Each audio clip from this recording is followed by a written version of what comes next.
Oh, are you talking as I'm turning on the microphones? I heard a grunt out of you. I was going to say, I wasn't talking, I was grunting.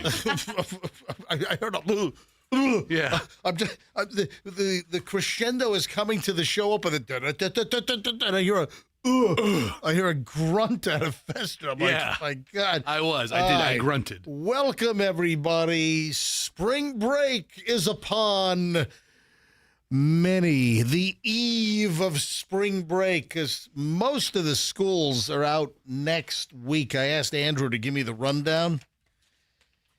Yeah, I asked Andrew to give me the spring break rundown, and next week, spring break is in effect for Hillsborough County, Pinellas County, Pasco County schools, Polk County schools, Hernando County schools, Manatee County schools, and the MJMS school system also on spring break next week. So, that's the MJ Morning Show school system. Yes. It would have been easier. Sarasota is also on spring break next week, March 16th through 20th. It would have been much easier to just go down a list of counties that are in session next week. Hardee County is in spring break session next week. All right, so next week's a good week for spring break. Lake County. But here's a weird one. What? Citrus County. They do things different in Citrus County. Spring break, March 23rd through 27th. Why would they do it so late? Why would they just jump on the bandwagon with everybody else? Ain't nobody going to tell Citrus County School Board how to do things. All right, so before people get all bent out of shape, yes, we'll be on spring break next week, but we'll have an amazing, I've authorized the lineup for Best of MJ Morning Show shows. And you know what's amazing is I'm flooded with commentary, people sending emails, direct messages. Hey, wanted to comment on a story or something you were talking about. Listen, if the content is new to you, then what's the issue? I mean, we're going to entertain you. It's the same format. It's not like we jam in 5-6 songs an hour like most other morning shows out there. No, same good, solid entertainment. But here's the other side of it. Yeah. There are probably episodes of Seinfeld I've watched 15 times. Oh, absolutely. You know, and if you hear something again, if you enjoyed it the first time, you'll probably enjoy it the second time. You always pick up new things. I got a text message from Shorty Shane. Alarming situation. He sent me a text at 3:20 this morning. So I'm assuming I got up at 4. Man, I was up weirdly. I was just up multiple times last night, like 2:20, 3:40. Woke up again at 4. Alarm clock set to go off at 4:48 this morning. So I was up a lot, but I feel rested. I feel really pretty good. So I checked my texts like at 4 and change when I woke up, and I have a text message from Shorty Shane, and it's alarming. Those shadow people are after him again. All right. So no, that's a joke. Do you know about the shadow people? Isn't that like some kind of a conspiracy? Michelle, do me a favor. Look up who are the shadow people. All right. Both of you guys. I don't know that I'm down with the shadow people. No. Look it up. And it's like an old like conspiracy meme or something. Paranormal, supernatural, folklore circle. Yeah. All right, hold on a minute. Let me just deal with the Shorty Shane deal. So I sent him a text. And for those that don't know, Shorty Shane, Andrew, I think phones are ringing. I think some shadow people are calling in. They have phones? Shorty Shane texted me that he's being stalked again by those miserable little bastards. Remember there were like kids in his neighborhood in St. Pete that were like stalking him? And his parents, elderly, they were being stalked and they were like just harassing him. I mean, we're talking about a little dude. I mean, the guy's like 3.5 feet tall. he's a great guy, and he was being harassed by like some 13, 14, 15-year-olds to the point where it was just like maniacally mean. Anyway, he fled Pinellas County to Polk County, and now apparently they've tracked him there. What? Yes. So I'm going to try to get Shorty Shane on this morning, so he's all alarmed. And let me tell you right now, Fester, if Shorty Shane is alarmed, I'm alarmed. I mean, we're on high alert. I am. High alert here on the MJ Morning Show. All right, did you find the shadow people? I found information on the shadow people. Shadow people are described in paranormal, supernatural, and folklore circles as dark humanoid silhouettes, or, more accurately, patches of shadow. Shadow. Patches of shadow.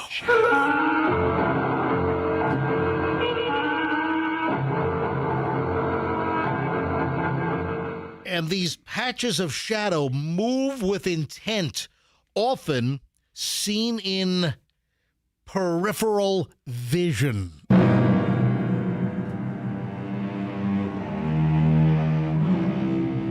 Welcome. Come in. I'm MJ Marshall. On today's story, the Shadow People. The thing is, you see them in your peripheral vision, so you turn your head real fast to try to catch them, but they're gone. Is that what's happened to you, Fester? I mean, according to, I don't know that I've seen too many. Most shadows that I've seen, Yeah. I've actually been the one that cast them. This reminds me of the Pat Benatar song, Michelle. Can you sing the intro to that? No. How does the a cappella intro go to the Pat Benatar song? I don't know it. The Shadows of the Night. Come on, how do you not know the song? You just went to see Pat Benatar. I know the song, at the but Hard Rock. I don't know how to sing I was walking it. down the street, and there was one light, and it hit me right, so I was a shadow in the night. That's not how it goes. It sounds about right. Yeah, Shadows of the night. Yes. Are those the lyrics? Sounds familiar. That did not sound familiar to me whatsoever. So we can't play the Pat Benatar song because we'll get flagged on YouTube. And I want you to know I received several complaints about last week's show. Hold on. I see a shadow person. They're gone. Yes, Buster? They're gone. Yes. You want to make a shadow person disappear? Turn on more lights. There you go. Just adjust the intensity of the light. All right, so I've received complaints about past shows that I know we try to, when we do play music for the on-air broadcast, yes, but it makes the podcast sound like a big old bowl of chop suey. I mean, it's Really? Well, hold on a sec. Andrew made a mistake. Whoa, hold on a sec. Oh, great. What happened? Andrew's given us erroneous info. I was wondering why all the phones were lighting up, and apparently Andrew has given us erroneous information. Well, what's going on? I don't know. Andrew, what did you do? What did you do? Made a mistake on Pasco. Ooh. Pasco. When is Pasco County's Their spring break? begins March 30th. So 2 weeks away? Wow. March 30th through April 3rd. Dude, how did you make such a grievous error? I mean, Pasco, one of the big P's of West Central Florida. Dude, you peed all over the show just now. I mean, and that reflects on me. Yeah, I mean, look at This was my mistake, not MJ's. yes. So you're saying that March 30th through April what? Third. April 3rd? Mm-hmm. All right, that's Pasco County. Folks, hopefully that correction suffices, and I apologize for any problem that we've caused. You know what? Somebody heard that. They booked their vacation in the last 4 minutes. Hey, quick, honey, I got this great last-minute deal on Orbitz. Non-refundable. Non-refundable because Andrew gave us the wrong information for the Pasco County school system spring break. Just cost people thousands. We were excited because we thought shadow people were calling in. It's a bunch of people complaining to Andrew. All right, just get rolling. All right. Anybody who relies on us for this kind of information has bigger problems. All right, back in a second. Just getting rolling. Don't move. MJ Morning Show on 104.7 FM. Traffic's moving pretty well around.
All right, let's address the podcast thing here quickly. Then the chocolate ice cream extravaganza from yesterday Welcome to all the early MJ Morning Show listeners.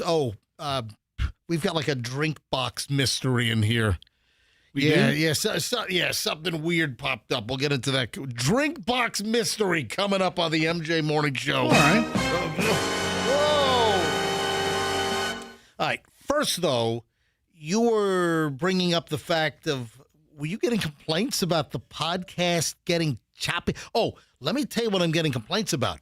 Apparently, there is some issue with our podcast platform interface and Apple Podcasts. Anybody listening right now, fire up the phones, and I'll ask this later on as well. Anybody listening that has had trouble with our podcasts not populating or being available on Apple Podcasts in the last week, 800-990-1047, 800-990-1047 if you're having the troubles. Yeah. All right. I got a couple of text messages from, some of our. Yeah, where's your podcast? Andrew's really slacking. Yeah. Andrew needs to be fired. Andrew's a putz. There's no podcast. It's not Andrew's fault. It's something. We use some company called Art19, and which is a big podcast platform company. There's some kind of an. But Go ahead.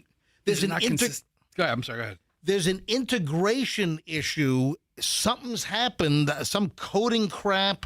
I don't know. Anyway, so that's podcast problem number one. But you're getting complaints about what?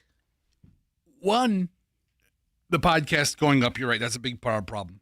And then we played like clips of music the other day. These are two separate issues, though. Completely separate issues. Two separate issues. And apparently, because of the way we went into it and the way we came out of it, it sounded like a big mess. Well, it's going to happen, and I said that. So for those that don't know, we are licensed through ASCAP and BMI. They're a licensing company. If you look at the old, you look at lyrics, lyrics online, or you look at old records or tape, you'll see ASCAP, BMI. There are these music publishing companies, and that's how the artists get paid for writing music. So as a radio station, we pay like a monthly blanket fee to these music licensing companies to license the music we play on the air for profit because we sell commercials. However, with all of the agreements and all the contracts and, with the advent of the internets, we don't have the same coverage for repurposed podcast audio, etc. So that's become somewhat of an issue. And what happens is there are digital claims that are made by these artists, and the computers are sophisticated. There are fingerprints on music and everything. And when we put a podcast up that has actual music in it, it gets flagged by the crawling... The AI bot that goes through it. The bots that crawl. And they can go through a whole podcast in 4 seconds. Whether it's YouTube, whether it's a podcast, we get crawled, and the sound print of the song gets flagged, and then they threaten us or they take the podcast down. So what we have to do is, before we put the podcast up, if we have music that we use in a segment, we have to remove it. So, yes, it can make the podcast sound choppy for a bit while we have to cut music out. But here's what I've always said. I'm not going to botch up. The most important thing is the actual broadcast show. Yes. The most important thing is what you hear over the airwaves on 104.7 FM. That's what I'm doing the show for. All right? That's number one. Then we can live stream. So our licensing for music on this show is covered by the licensing agreements we've had to broadcast on the regular FM radio, over live streaming on the platforms like iHeart and TuneIn and the Odyssey app, the MyQ105 app, all of that for live streaming in real time right now. That's all kosher. YouTube, on the live YouTube feed, right now, if you're watching us on MJTV, that's fine.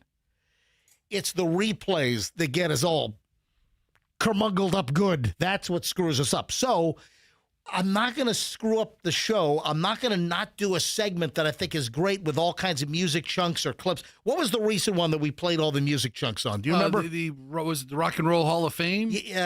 Was it? Oh, yeah, yeah. They had like a list You're of... right. Yeah. The nominations. Yeah. So we had a list like a week or two ago of all of the latest nominees for the next class for the Rock and Roll Hall of Fame. And we're playing all the sound bites. And it was fine live, but on the replay and the podcast or the replay of MJTV later on YouTube, that's where we get all screwed up.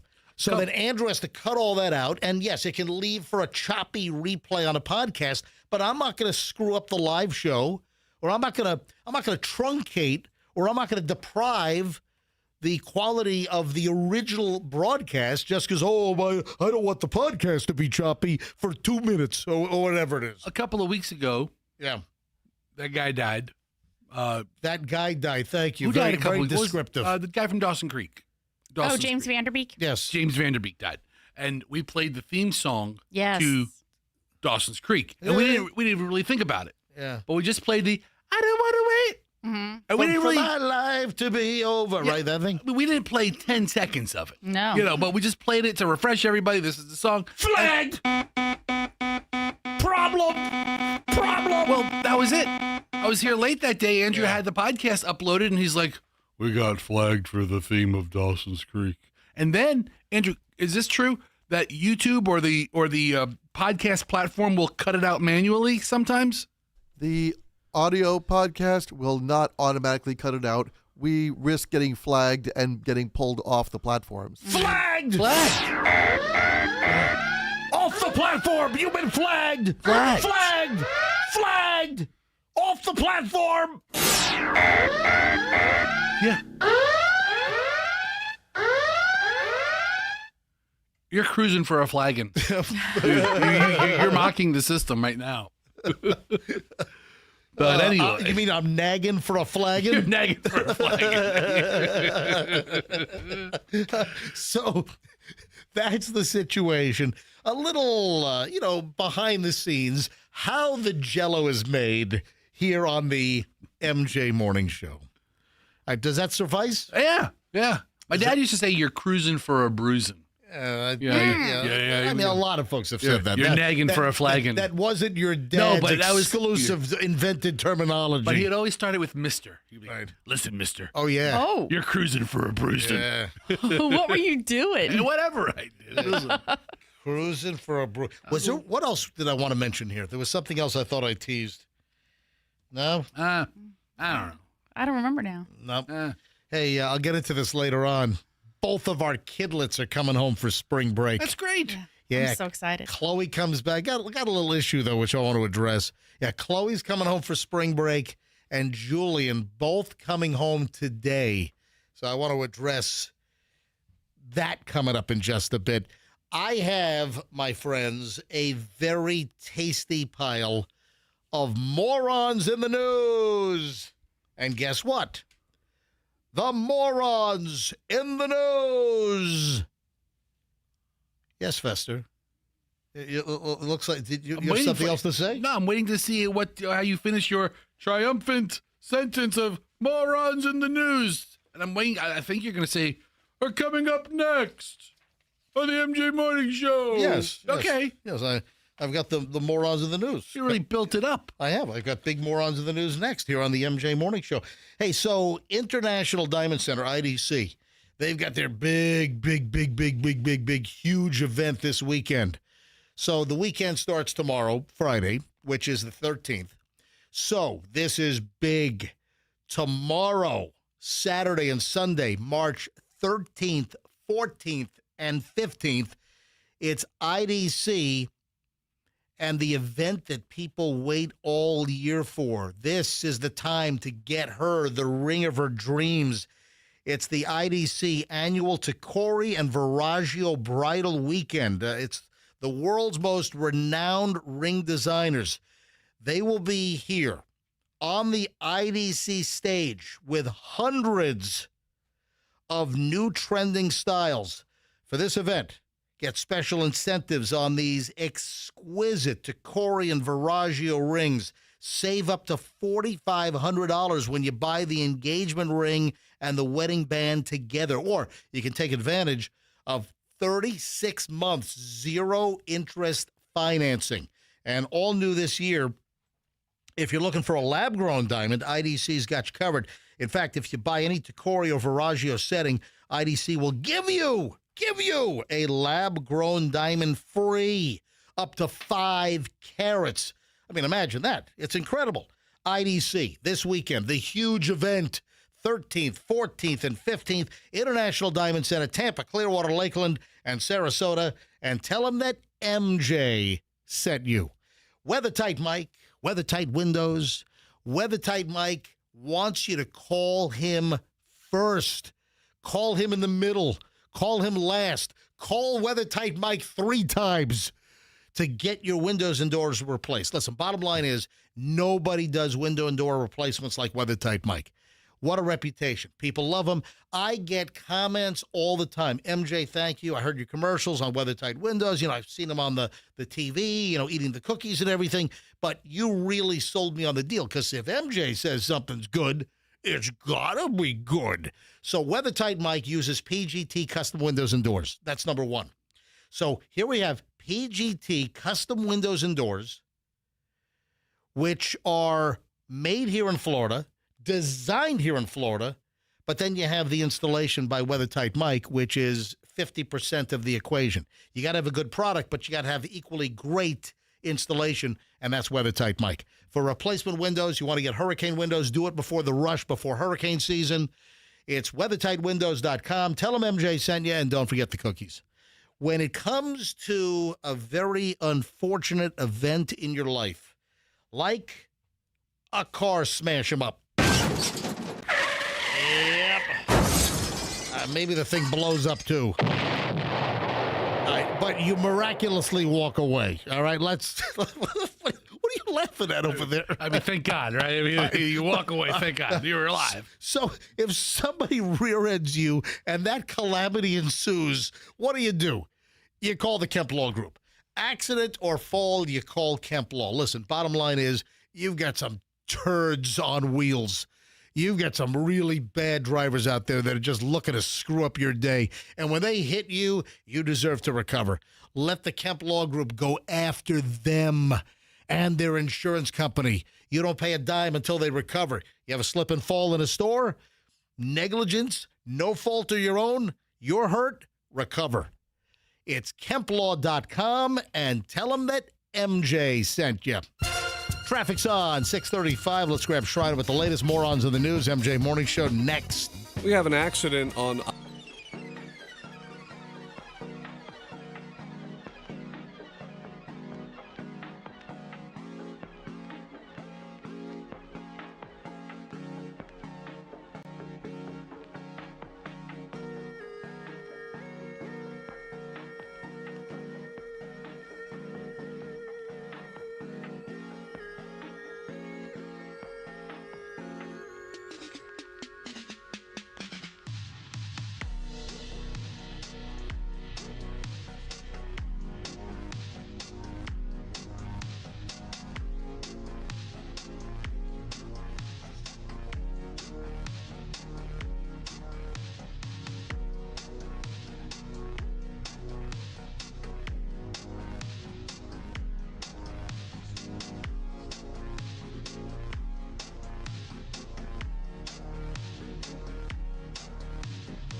If this is Michelle's favorite moron and possibly favorite story of the day, and it's these brain surgeon Texas women trying to fly contraband into a prison yard with drones that look like plastic crows.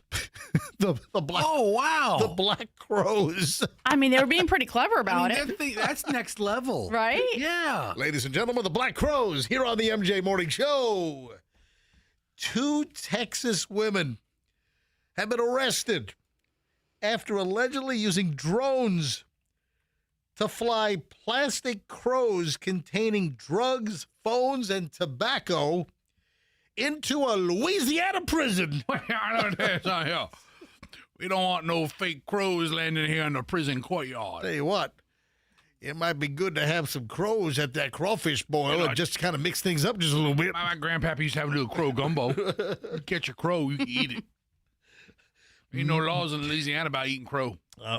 Melanie Jean Worthington, 38, and Cassie Marie Cole, 41, allegedly piloted the crow decoys to a federal lockup in Grant Parish. Well, in Grant Parish, You got any friends in Grant Parish? I got a couple cousins. They don't play over there in Grant Parish. That's located in the center of the state, so not really down by the bayou. Yeah, the pair had told authorities that they were paid $40,000 to pull off the drop-off scheme, according to a press release from the Grant Parish Sheriff's Office. Authorities have not yet confirmed whether a single drop was made using the fake crows or there were a series of fake black crow deliveries. So they get these plastic crows that are disguised. They're drones, but they look like crows. I have to Yes. see what they look like because Oh, it's so funny looking. They're hysterical looking. how long were there just crows landing in a field and they didn't think anything of it Right. until one of them flips upside down? I wouldn't call it the field. I would call it the yard. Yeah, yard. I'm into sorry. the prison yard. Yeah, apologies there. Yeah. Authorities have not confirmed, how many times they've done this yet. Both women have been charged with possession of methamphetamine with the intent to distribute and for taking contraband into a penal institution. Yeah, Cole, one of the women, also faces a charge of possession of synthetic marijuana with intent to distribute that. Also, she has an outstanding warrant. Yeah, these rocket surgeons. Yeah, Worthington, the other woman, faces a charge of possession of marijuana with the intent to distribute. Yeah, according to the Grant Parish Sheriff's Office, they shared an image of one of the black plastic crows, I want to see it. which was even fitted with black eyes and a beak. That's a pretty realistic crow from a distance. Did you find it? Yeah, I mean, Yeah, Fester's got the picture up now on the computer screen. This is great. It was wrapped in black tape, appeared to have a white package strapped to its back. So they're like rubber banding the contraband to the back of the fake crow that they're they're flying into the prison. Now, are they in the parking lot just controlling the crow? Well, yeah, I don't like how far away do you have to be for this type of drone to I mean, function? some drones I know you can be very far away from. And I've seen those before, but this doesn't look like that high tech. Right. So listen to this. They are the 9th and 10th suspects to be arrested for the scheme. So that means there were 1 through 8 prior to them being 9 and 10. This is a pretty elaborate scheme to get contraband into this federal lockup. It's amazing. Why don't they just shoot all crows from the tower? You know, they have that yard, they have the tower. Right. You just pop! Just every crow. You start shooting crows near prisoners. They're going to tell their old ladies, "Hey, stop dropping things on with the drone." Instead of the crow making a noise, Right. it did the Black Crow's version of Too Hard to Handle, right? Mm-hmm. Hey, little baby, Little light the candle. Oh, the handle now. Yes, I am. That's the line. They say yes. It's not yes, I am. It's like yes, I am is what they say in that song by the Black Crows. Yeah, so this new development comes weeks after a 23-year-old man allegedly tried to smuggle 12 gallons of vodka. Wow. Oh, my God. John Mitchell from Shreveport, Louisiana, was arrested on a charge of taking contraband into the What's going on down there? In Grant County, we don't take any lip from anybody from Shreveport. Oh, my God. Anyway, so what a big fiasco over there. All right. Now we have a woman in Georgia. Let's take it up. Let's just take it up north, right to Georgia. Let's go over the line, the Georgia-Florida line. Take it on in. Florida's hat. Yeah. So a one-time mayoral candidate has been busted for trying to skip out on a $20 Cracker Barrel bill.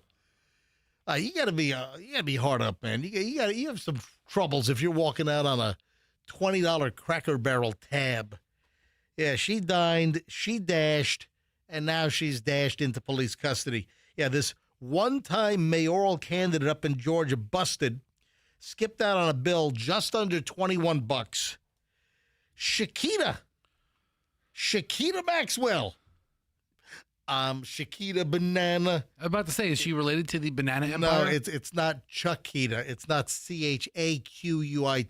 Oh. It's Shakita. I mean, I could picture her with a bowl of fruit on her head That doing would the commercials. be like Miss Cleo. Well, Shakita. It's Shekita. Never heard of that spelling, or I've never. That's a new one for me. I don't dislike it. Shakita. Yeah, Shakita Banana. Unsuccessfully ran to be the mayor of Macon, Georgia a couple of years back, was arrested earlier this week on a theft of charges on the dine and dash deal. Yeah, she allegedly was dining with a man at the Cracker Barrel when she stormed out during an argument.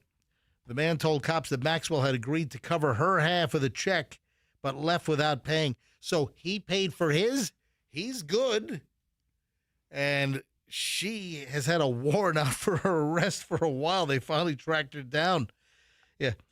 The charges were for her were $20.99, so almost $21. How did they find her? How does Cracker Barrel know who she is? Well, The guy who was left holding half the bill, he was there. I'm sure he turned right over on her? Yeah. I mean, I don't think that he was trying to protect her. They had a fight. She stormed out during a fight. I don't want to fight a person named Shakita. She fled. Yeah. I guess it gets better with her. She was also charged, or accused, I should say. I don't know about. She was accused of improper management of her campaign funds. I mean, what a shocker there, huh? I mean, she's skipping out on a Cracker Barrel bill, and she might have spent her campaign funds inappropriately. You could put a food bill on a campaign fund, right? I mean, the candidate and staff needs to eat. Right. Listen to this one. Last moron in the news here on a Thursday. This is crazy. A dude was caught at Miami International Airport with 75 pounds of marijuana stashed in his luggage. Wow. First of all, what's the problem here? 75 pounds of marijuana stashed in his luggage. Texas dude. Yeah, I'm looking at his mugshot, and the kid is smirking. 75 pounds of pot discovered in his luggage at Miami International. Harrison O'Neill Tiernan, 23, was arrested earlier this week at MIA on a cannabis trafficking charge, unsuccessfully tried to check his luggage in for a flight to London, according to the arrest in this report from NBC in Miami. So what's the problem here? How about 75 pounds for your checked-in bag? You get like 50 pounds. Right. He had to pay all the baggage overage fees. God. So as he was set to board the flight from Miami to Heathrow in London, U.S. Customs and Border Protection officers stopped him. They discovered 65 vacuum-sealed packages containing a green leafy substance in 2 of his bags that he had checked in. This was a British Airways flight. All right, you know what? Overseas, you get a little more. Yeah, well, you might get 55 pounds a bag. But you know what? What I'm realizing now, as I look at this closer, he had 2 bags. So he had 75 pounds Between the 2 bags. Yeah, between the 2 bags. So he was a responsible packer. He was within the baggage weight restrictions. Well, the worst is when you're checking in a bag. To not incur excess baggage charges. You ever go check in a bag and you're like 55 pounds? Oh, yes. And the person is like, that won't go. Oh, yes. do you ever see the people that are like having to repack at the airport? You're at the counter and yes, you're 50.6 pounds, and they make you unzip your bag and take stuff out. Oh, that's and us. put it. Yeah, That's us almost every time we check a bag. When you have kids like that, it's just that's how it's going to be. what a mess! What a hassle! Yeah. So he acknowledged that he checked his 2 drug-filled bags. They found the pot. 74.98 pounds of marijuana packed in the suitcases. Yeah, he's in trouble. Isn't he lucky to be caught here as opposed to like internationally? You know what? That's what I was Because thinking. if he's You know caught what? in the United States, he's not No. an international drug trafficker. You get caught in Turkey, because then if somebody said to him, "You ever been in a Turkish prison?" he could say, "Yup." Yes, I have. Yeah. What was that movie? It was a movie. Midnight Express. Oh, we got to watch that again, Michelle. Write that down. Let's watch that this weekend. Let's watch Midnight Express. Big drug smuggling movie. Yeah, it didn't turn out too well for that dude. All right, morons of the news. Good stuff on the MJ Morning Show at 6:54. 7 o'clock hour is next. Ooh, there was a sneaky lotto jackpot. Sneaky lotto. Yes, next. Hang on, folks. Sneaky lotto is next. And a lot more on the MJ Morning Show on Q105, 104.7 FM. The move you make could be good. The move you make could be bad. If you hire the wrong moving company, folks, you could be in for a really terrible, awful, no good move. And that's what happens if you hire janky movers. What if there's a company called Janky Movers? Avoid them. Just go right to Two College Brothers. If you want a great moving company, it's twocollegebrothers.com. You're moving. Your kids are moving. Friends are moving. Neighbors, coworkers, relatives, whatever. Friends don't let friends hire lousy moving companies. Get professionals, highly trained, background checked. They'll give you a great quote. They'll stick to it. They'll wrap all your furniture in those heavy moving blankets, making sure everything arrives pristinely. You mention me, MJ, get free moving boxes. It's twocollegebrothers.com. Remember, you got to have the brothers. twocollegebrothers.com, the smartest move you'll ever make.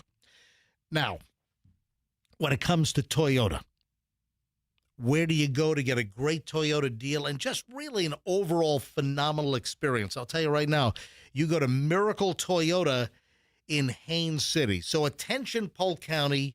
We have a huge Polk County listenership.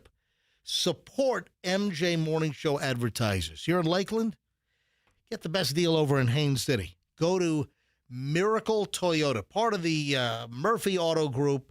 Great family-run operation, and I know the family. I know Mike Murphy.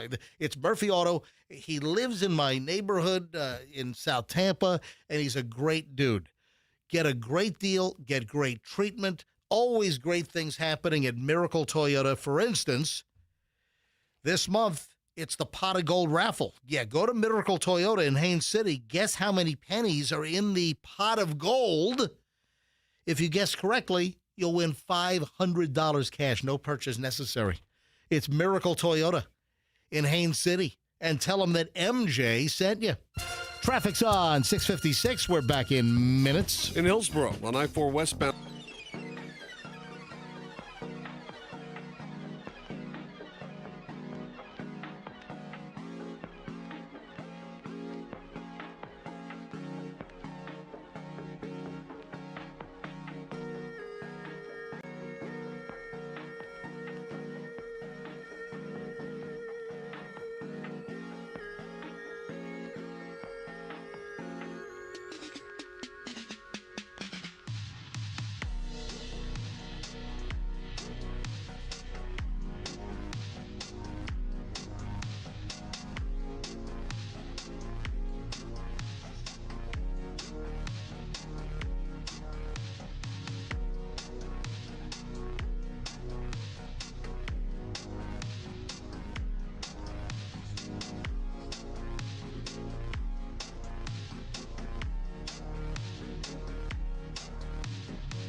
Morning show, MJ, Fester, and Michelle, and Sneaky Lotto. Well, do you know what Sneaky Lotto is? This came out of nowhere. I'm calling it Sneaky Lotto because Is it? who the hell knew there was like a $533 million Mega Millions jackpot? Someone just scored this. Someone just won, and I don't even recall seeing all the typical news stories. Oh, the Mega Millions jackpot's up to $533 million, and just boom. I'm like, I might have played that one. I just didn't even know it was that high. Yeah, you're not paying attention. 533 million is suddenly a very meh number Yeah, for you the know lottery. what? I've always said that it really is seemingly these days the 6, 7, or $800 million range that tends to get my attention. And you know what? Maybe that seems to start getting the media's attention as well, because I heard nothing that the Mega Millions jackpot had climbed to $533 million. So I'm doing my prep last night, and then suddenly, boom, winner. Tuesday night. Last week I went to a Circle K. 'cause, Yes. Hang on a sec. I love my Circle Ks. Ladies and gentlemen, last week, Fester went to a Circle K. And you Please walk- make a note of it. Yeah, listen. Yes. I've been there like 4 times already this week, too. I mean, it's no big deal. But you walk in, they have like the illuminated lottery tallies or prizes, and it Yeah. said like 490 million. And I'm like, oh, wow, that's higher than I would have Right. thought. So when you say the illuminated tallies, sometimes they have the LCD like computer screen that has the Powerball, the Mega Millions. Then sometimes don't they have like the red like LED sign sometimes in the window of the convenience stores? It's almost like a mini gas pump sign where it says the type of lottery, Yeah, but it digitally right. changes. Yeah. And it was like 490 Okay. something. And I was like, oh, that's pretty high. But then, information in, information out. I didn't think of it again. It must have not had a winner, or maybe a couple of winners. And now this guy wins the 530. Information in, information. Yeah. Is that like Gibbo? What is the garbage? Giggo. Garbage in, garbage out. I don't know if it's Giggo. I don't know if it was like Gigo. I mean, Giggo. kind of Gigo information. Giggo. The lottery's 490. Eh, Giggo.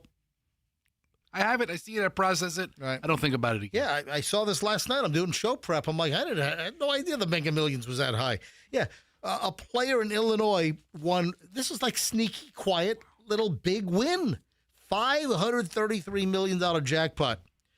The first grand prize that was awarded so far this year. So that's also why I'm, mentioning this. This is the first prize awarded in 2026. So We're there was- already yeah. 2.5 months in. Yeah, No, month and a half. What is this? Are you on drugs? What month is this? What month is this? It's already March. So we're 2.5 months in. yeah. It's March the 12th. You said We're- 2.5. I said 2.5 months first. Dude, You gave me this side eye look. We're 3.5 months in. What are you talking? No. Hold on a minute. Hold on. We're 2.5. January, February, and I half said of March. I said we're 2.5 January, months in. February. Okay, Yeah. okay, okay. I'm sorry. I said 2.5. You're right. I you're didn't right. question myself, but I said we're 2.5 months in, and you give me this. I was thinking. I was thinking March is the third month. I was thinking Yeah, 3. yeah. and All we're right. halfway through it, so we are. All right. But is the first lottery winner of the year? For Mega Millions, It must have had a. sneaky winner. It just quiet winner. A quiet $500 million winner. That's it. Yeah. How about that? Good for them. All right, I got some little brats that you got to see, man. And I'm sorry. I don't want to shame kids, but these kids deserve to be shamed. And I've got some visuals here that I'm going to show on MJTV. So, of course, it's a Florida story. We've got these little scoundrels. We've got these two girls. They're off to a great start in life.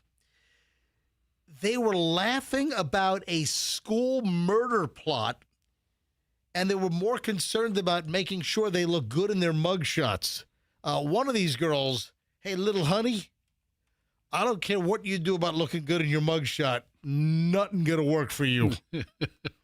Oh, MJ, how dare you? They're 14 and 15 years old. I hope you feel good as a man shaming these little teenage girls. Well, guess what? They were plotting a murder.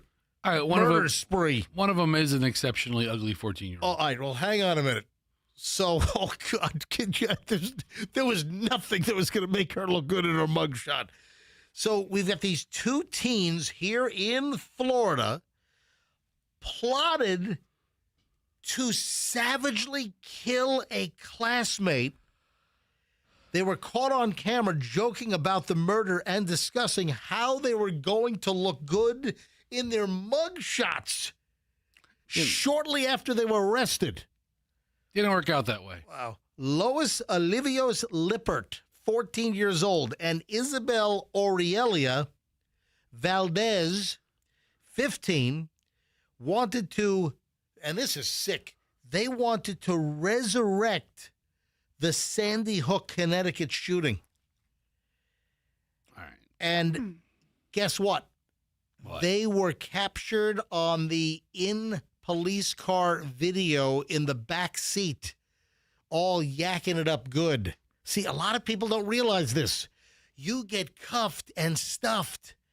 I don't want to give too much away, but this is a tactic. You got two suspects. They're put into the back of the police car. They think they're all alone. No. The cops know the video's rolling. What can we get? You have no expectation of privacy when you're in the back of the police car.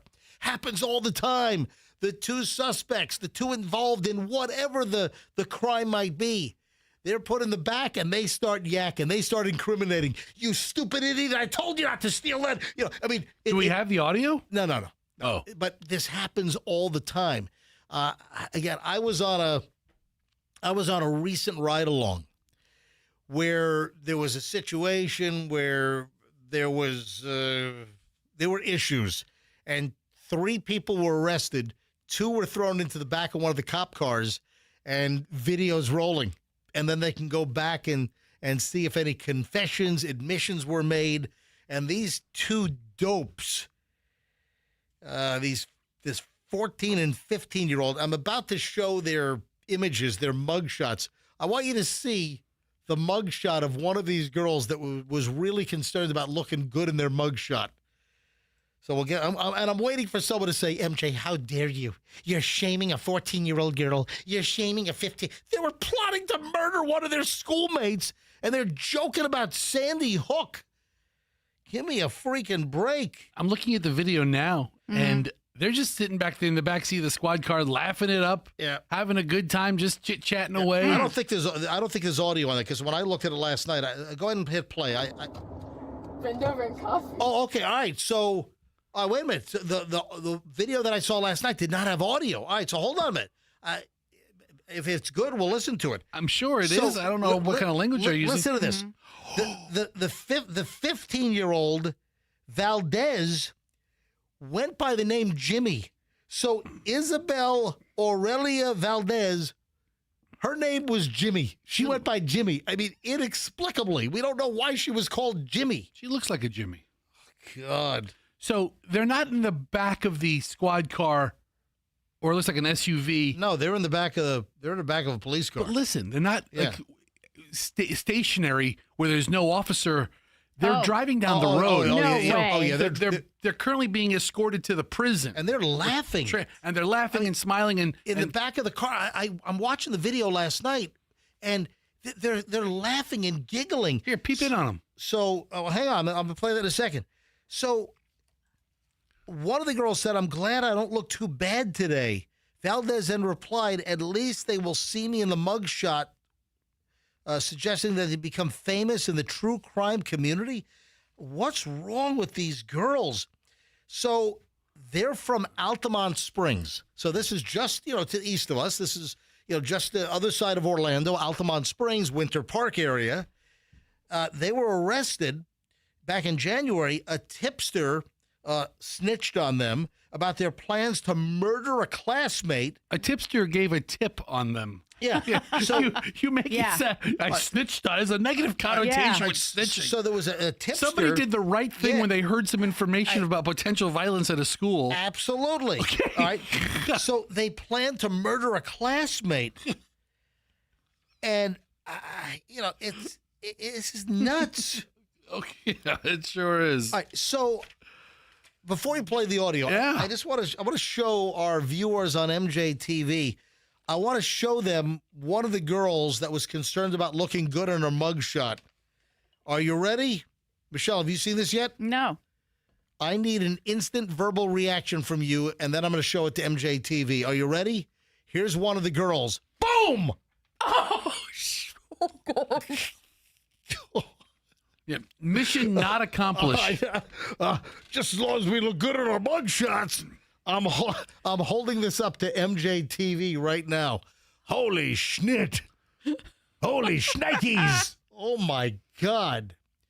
Let me see it again. Like she did nothing to look good. I'm trying to find my- evidence yeah. of some type of. She's- Oh my God! This is not. And here's the other one. So the other one's a little better looking. A little better. But, Yeah, she's a little yeah, zhuzhed up. here's the other one. All right. Yeah. What is Yeah. going on? I don't know. She got a discount price on a bottle of red hair dye, it looks like. I don't know what's going on. Play this here. audio. I want to hear the Yeah. girls. All right. Go ahead. Play it. Only Hit went it. like twice because they searched me every time and they made me take my shoes and my socks off. Yeah, I'm glad I didn't ask them. I don't want to do all that. You gonna bend over and cough for me? You're gonna bend over and they're joking about intake. Yeah. Right. Yeah. Bend over and cough to make sure you're not smuggling in contraband up the wazoo or up the hoochie hoo. It sounds like they've done this before. They kind of know their routine. They know the whole operation and how Yeah. the whole thing goes. Right. God, these little bitches. Oh Wow. my God! I mean, terrible. Right over in Altamont Springs. I got to watch this whole video later. I bet you this is moderately entertaining. That's crazy. Hey, you see the Home Depot fraud lady, Fester? No, what happened at Home Depot? Lady racked up $266,000 in fake Home Depot returns. I will say Home Depot is one of the no questions asked return places. I see them return all kinds of crap.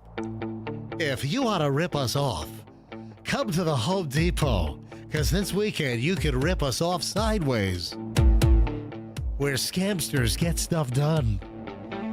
Yeah, a woman made more than 1,700 fraudulent returns worth $266,699 at Home Depots in various states. Yeah, the mastermind of the multi-state organized crime was Tracy James of Peebles, Ohio. According to investigators, listen to this. She used fake driver's licenses and fake names, those would be aliases, Fester, That's right. to rack up store credit through fraudulent merchandise returns over several years. Man, listen to this scheme. And then what'd she do? Build a pergola or something with her store credit? A gazebo. Seriously, what are you going to do with that much money in Home Depot? Yeah, she used the money she swindled in store credit to buy merchandise that she later resold online. Oh. Yeah. She was indicted on fraud and telecommunications fraud and all kinds of charges here. How did she get the material in the first place to return it? How did she Right. fraudulently return things? I think she was ripping it off. I think you're ripping it off, then returning it. I mean, that's what I'm I thinking. mean, that's the only way to do it. If I'm ripping it off, 1,700 plus fraudulent returns Wow. to the tune of $266,000. that's a full-time job. I I mean, having to walk into 1,700 God, man. Home Depots and wait in that line 1,700 times. You know, you talk to anybody in retail. You talk to anyone in the restaurant business. They've seen it all. The people, their schemes, their frauds, the crap they fester. I'm working with you. Yeah. I mean, you're a schemester and fraudster. I'm not mad at him. Not to the. I don't have a $200,000 racket at Home Depot. Right. Fester rips off Splenda packets from convenience stores, but By the gross. as he's holding up the. By the gross. As he holding up the whole cupful on MJTV. I think taking more than your allocation of condiments is a lot different than what this lady's doing. And let me tell you right now, this is a perfect segue into this quick item here. So I don't want to get too late. Want to be able to start over an hour and 20 minutes of nonstop MJ. Oh, by the way, the chocolate ice cream launch, which we'll get into in more detail in a bit, was unbelievably successful. I'll give you a little preview in just a second. So, perfect segue from the Home Depot fraudster with her theft ring and then the fraudulent returns, $266,000. Scams. Listen to this. Scams could be costing Americans how much a year? We're talking about the scams that people try to pull to separate you from your money. All the financial scams, the Bitcoin scams, the fake, jury duty scam. You got to pay a fine right now. We're going to come arrest you. I mean, all these scams. How much money? What is the estimate right now that Americans are facing, total number in scams every single year? Michelle, give me a dollar amount. I mean, I think it's something I can't even imagine. Like, I can't even calculate it in my head. Give me a number. How many? Every year, how much? 516 billion. Oh, jeez. Over $500 billion. I don't know. I feel like there's a lot of money that is trying to be, and you said crypto, and I'm like, crypto is up and down, valued at wild amounts. You went too high. Yeah, the number is in the billions. It is in the billions. I mean, like 20 billion, 50 billion? What'd you say, 560 something billion? Yeah. All right, it's 119 billion. Okay, I wasn't far off. It's a lot of money. Her point was it's an astronomical amount of money. Yeah. Americans are losing at least 119 billion every year to scams, according to a new estimate. This is from the Consumer Federation of America, which is a consumer advocacy group. There are no formal government numbers on how big these scams are, but if you can imagine it, it's being scammed. And even if you can't imagine it right now, the scam is going on somewhere. And I would suggest to you that number's low. Like, that's what somebody is calculating and estimating based upon information they have. But there are so many people out there who get scammed and probably never reported, or the retailer never reports it because they don't have the evidence. Bank scams, crypto scams, fake arrest scams, jugging scams, ATMs. I mean, it's nonstop. It's out of control. All right, 719 that's a huge number. All right, 719 at the MJ Morning Show. I'll get into this in more detail in just a bit. The MJ Milton Fudge Cow chocolate ice cream launched yesterday at 12 noon at Small Batch Creamery to an overwhelming whopper of a success. There were people waiting in line. Starting at like 11 a.m. or 11:30, there were people in line. There were like a dozen people in line waiting for Alfred to open up the doors at 12 noon at the Small Batch Creamery to try my latest flavor, my Milton Fudge Cow, the best chocolate ice cream you've ever had now. So this follows MJ's Triple Killer Vanilla, the best vanilla ice cream you've ever had. Now it's my chocolate, which is just out of control. It's a chocolate explosion. You've never had rich chocolate ice cream like this. Anyway, so it launched yesterday. I'll get into more details later on. And, of course, that's at the Small Batch Creamery in St. Pete on 4th Street. And I'm not making a dime off of this. And a portion of the proceeds actually go to various charities that we pick every quarter with these ice cream sales. All right, so I'm very excited. We launched the new flavor yesterday. 7:21 at the MJ Morning Show. When we get back, over an hour and 20 minutes of nonstop MJ. Oh, I got punked. Dude, I think I got punked. Michelle and I went to dinner last night. I got punked. Yeah, I had one pulled over on me. Yeah, a little embarrassing. I'll explain. Stand by. That and clearly a lot more because we have an hour and 20 minutes of great content all next here on the MJ Morning Show on Q105, 104.7 FM. This is a deal you got to take advantage of. For the month of March at Zero Res, you can get 3 rooms of carpet clean for just $109. Then, added bonus time, mention me MJ, they'll clean a carpeted hallway free. This is the best number. This is the best price that I've seen in a long time. You know, everyone talks about, inflation's out of control. And, inflation numbers were out yesterday, 2.4%, whatever. And look at all the inflation over the last couple of years. Look at this. I mean, prices are going down. This is an amazing number. 3 rooms of carpeting cleaned from Zero Res for $109. Mention me, MJ, get a free hallway. You want Zero Res because of the process. They use ZR water. They get your carpets cleaner. They stay cleaner longer. They don't leave the residue like the other companies. Go to ZeroResTampaBay.com. ZeroResTampaBay.com. Zero Res, mention me, MJ, is the right way to clean. How about your air conditioning? Busted? So we have a hot spell. And then next week, we're going to have a cold spell. I mean, did I see we're going to get down into the 30s and 40s again early next week? It's crazy. So if you have an air conditioning problem when it's hot, you call Air Rescue. Next week, you have a heating problem when it's cold, you call the same folks. You call Air Rescue. So if you're looking for a great air conditioning company, folks, it used to be Plan B Air Conditioning, but I've just kicked them to the curb. No, I didn't. They changed the name. So Plan B Air Conditioning was started by Kenny, and Kenny also a principal in Air Rescue. Air Rescue has been around for over 70 years, and they just decided to simplify things, just roll Plan B into Air Rescue, so now it's all Air Rescue. AirRescue.com. If they're not there when they say they're going to be at your place, you don't pay the diagnostic fee. Mention me, MJ, 10% off. AirRescue.com, 888, never wait. Tell them MJ sent you. Truck Month continues at Veterans Ford. Fester, how much are you loving your brand new Veterans Ford F-150? Oh, so much.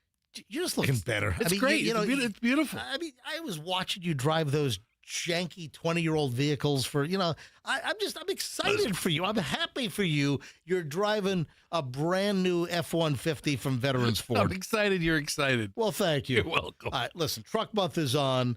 The great deals continue. You've got a bunch of trucks over at Veterans Ford right now, brand new Ford pickups, $3,000 cash back. You can get 84-month financing. 84 months at 4.9. That is a phenomenal number. Always great deals at Veterans Ford. Always a great experience. Do you want to pay more for a Ford car, truck, or SUV? Go to a different dealer. You want the best price? You go to Veterans Ford. When you walk into Veterans Ford, you tell them that you want the MJ deal.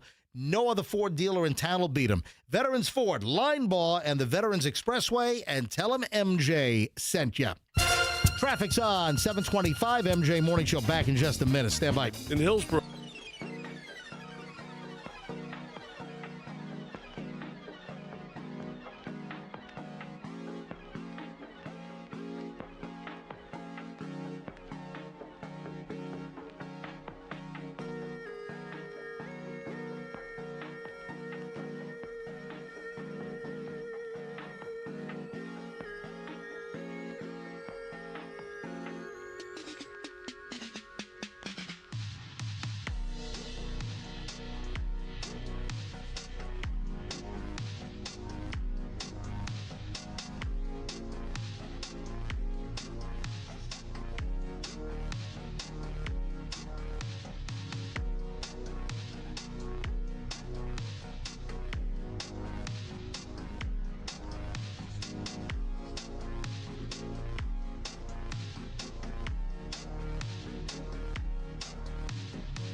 It's the MJ Morning Show. MJ Fester and Michelle, Andrew in the booth.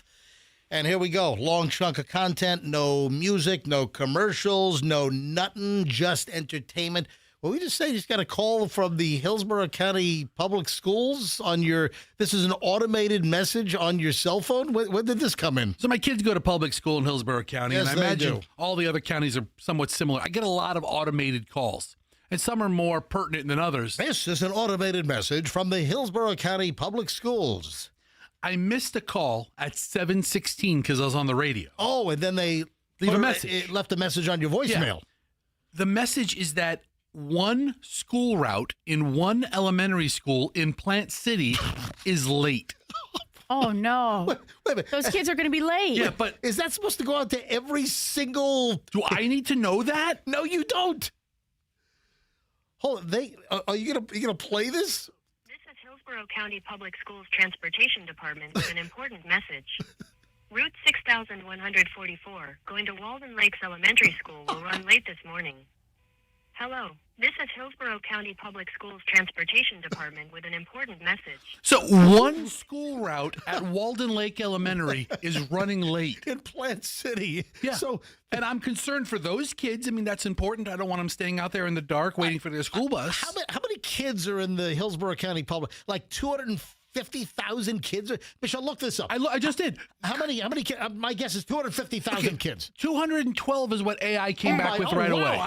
That was my Yeah. guess. 212 Wow, okay. students between all the pre-K to 12th grade, 300 some odd schools. Every single registered parent's phone rang about one little bus route 6,144 for Walden Lake Elementary School. I guess so. We're all very concerned about this. Oh my God! You know what? My day is ruined. Well, it's just the Ruined, drama. I say. They got to call me back and let me know that all the kidlets got to school okay. All right, 7:31 MJ Morning Show.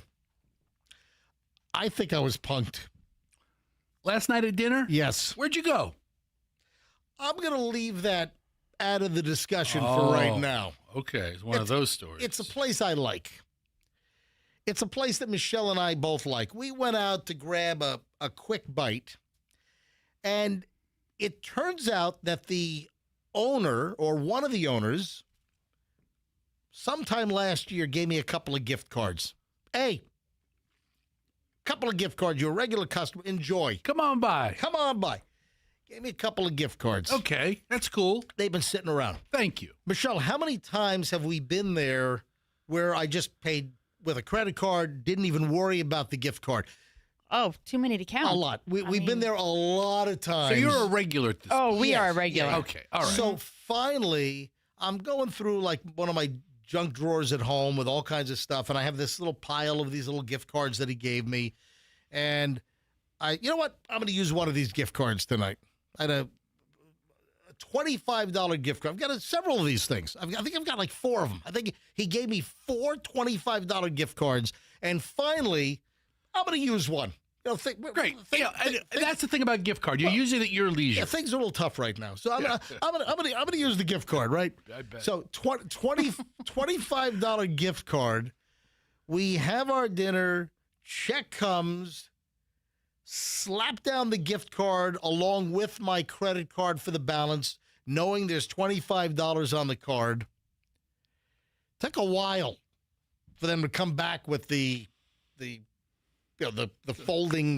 Was it a book? What is that called? A portfolio. Is that what it's Yeah, called? it's portfolio. Yeah, it took them a while to come back. They come back, and there's kind of a sheepish, kind of uncomfortable look on the server's face. Sir, there's nothing on this gift card.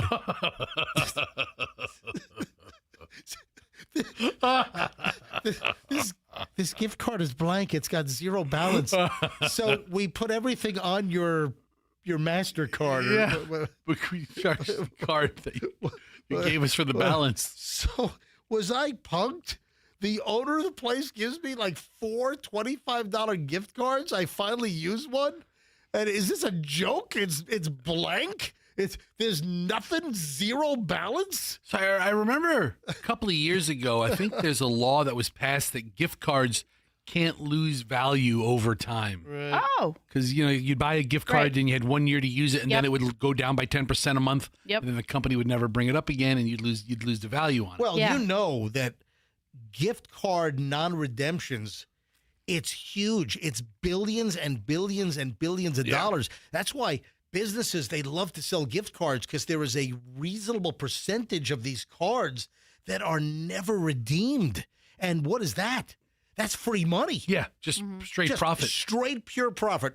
Absolutely. I got in trouble with my wife once for buying her a gift card that was too much money because she's like, now I got to spend this much money in this store. At that one place. And it was like, I Yeah. thought I was doing like a, couple of $100 gift card to one of her favorite stores. She's like, just get me a $25 gift card so I could use it with Right. And now I'm obligated to buy a couple of $100 worth of stuff over 2 or 3 visits and hope I don't lose it. Right. So what do I do?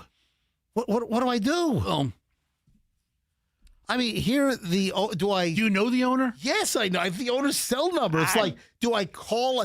Do I reveal the? I mean, I like the place. No, I think we just I like move on. this. I like this establishment. We probably go there once a month, maybe twice a month sometimes. That's a pretty frequent Dear visit. Flabby, Yeah. I was presented with some gift cards about 3 months ago. I would give the rest of the gift cards to Flabby. And I would let him go to this restaurant. Speaking of Flabby, there's an issue. There's an issue? We debuted Dear Flabby yesterday. What happened? There's a little bit of an issue that's popped up, which I'll get to in a second. So back over to my punk deal. Michelle, do I say anything? Do I text the owner? Hey, dude, thanks for the. Hey, are all 4 gift cards you gave me empty with no value? All right, hold on now. When you say punked, I want to go back again and use a different card and see if there's $25 on that one. when you say punked, you make it sound like there was a malicious intent to have a prank pulled on you, I wouldn't say malicious, or but, a deliberate but is it- attempt to but- have you be the butt of a joke. But is it like, hey guys, I'm gonna give MJ these gift cards. I'm gonna tell him there are $25 on each of these 4 gift cards, and we're gonna load nothing on it. Let's see if he notices. All right, this joke might take a while to pull off, but we're going to give this guy a fake gift card. Oh, No money on it. Michelle, what do I do? Nothing. You're gracious about it and you move on. I'm gracious about being handed nothing. Yes. It's not him. He can't do that. He can't let it go. Call him right now. Wake him up. No. Wake him up. Fester, what do you think I should do about the zero balance gift card? What should I do? I think you should present it I think you should address it, because if I owned a business and I gave a low-level local celebrity a gift card to my business. Ladies and gentlemen, MJ, low-level local celebrity. I mean, that's what radio guys are. I mean, it's not like we're on the news. We're not like, Charlie Belchure or somebody awesome like that. Hold on, you think Charlie Belchure is higher level than me? Yes. Oh, yeah. You think people are happy to meet you? I've seen people meet Charlie Belchure. They get excited. I get excited when I meet him. Anyway, you get a gift card from a business. I want you to use it. I would want to know, as the business owner, if there was a problem, and not handle it like, hey, you punked me, because I don't think he did that. But you have to handle it like, hey, just so you know, the gift card I used was, had empty ballots on it. No big deal. Luckily, I had some change in the cup holder of my car and I was able to cover it. Right. But I don't want this to happen to anybody else and have you look bad, which is a backhanded way of saying he looks bad without saying he looks bad. Or how about if an employee who was supposed to run it and put the $25 on those, swapped it out and took it, and then gave the boss like the zeros. Who knows? Right. Or they just rushed. Hey, we need 4 $25 gift cards. Maybe they swiped 3 and they didn't swipe the 4th. Right. Well, that's why I've got 3 others. Now I have to test the 3 others to see if those. We should go to lunch. You know what they're going to say? Hey, that creep is back with the empty gift cards. Oh, Meanwhile, you're a fake gift card guy. Yeah. Meanwhile, the owner of the place gave me the gift cards. Listen, I think I've been GCP'd. Gift card punked. I've been GCP'd. We should call the guy. All right, let me move on here. I mentioned What's the Dear Flabby problem? we got a Dear Flabby problem. Why? Got an email. Somebody not like it? Well, let me find. I was just going to paraphrase. Let me see if I can find the email quickly. You're not. I was thinking last night. You don't want to replay Dear Flabby from yesterday, do you? No, I don't need to play it. I'm just saying. No. All right, so here's it. Troy. I'm sorry, Tony. Tony, Troy. Hey, my contact's a little fuzzy today. So Tony writes me, "Hey MJ, I'm a big fan of the show. Always a great laugh on my way to work every day. I enjoyed the new Ask Flabby thing. It was funny. The only beef that I have with it is I don't like the fat advice thing in the jingle. Adding fat kind of ruins it for me, as well as a few coworkers who are also loyal listeners. Just my 2 cents." Listen, Tony, I fully value your opinion. But hold on, look at the phones. Is this about gift cards? I don't know, but the phones are loaded on a whole various things. Hang on, we'll go to phones here in a second. So, this is what Tony apparently is upset about. It's the jingle that we didn't write. Magic Mark, our parody song guy, did this. This was not a sanctioned project. He did this just as a freebie. This is like, hey, Dear Flabby is coming out. Hey, here's a little jingle for you. Here's a song. Dear Flabby, is he rude or not? Dear Flabby, when you want fat advice. Well, I mean, the name, here's where there's a little bit of a contradiction. They love Dear Flabby. Right. But flabby connotates chunky or fat or large. So the whole bit, I mean, Fester, you're a big guy coming in about 350 pounds. I know. You're Dear Flabby, not Dear Abby. You're Dear Flabby. Right. They love Dear Flabby, but don't like but fat advice would be like, if I were you, I would dip it in gravy. So, Michelle, I would put icing on it. That's fat advice. What do I do, Michelle? What do I do? Is it really fat like FAT or is it fat like PHAT? Oh, that's like Fat Farm. Yeah. I don't know. Because that really means... Dear Flabby, is he rude or not? Dear Flabby, when you want fat advice. Fat, PHAT, is slang for excellent, cool. Yeah, I think that's talking about girls' asses in the club, not radio segments named Flabby. So Tony's upset. I mean, I don't want to piss Tony and his fellow coworkers off. If you want fat advice, I say you're probably diabetic. That's fat advice. I mean, advice from a fat person. Yeah, it's always something. It's always something. Always something. You can't please everybody. You know what? You can't please all the people all the time. No. Should we change the jingle? Should I have Mark redo the jingle and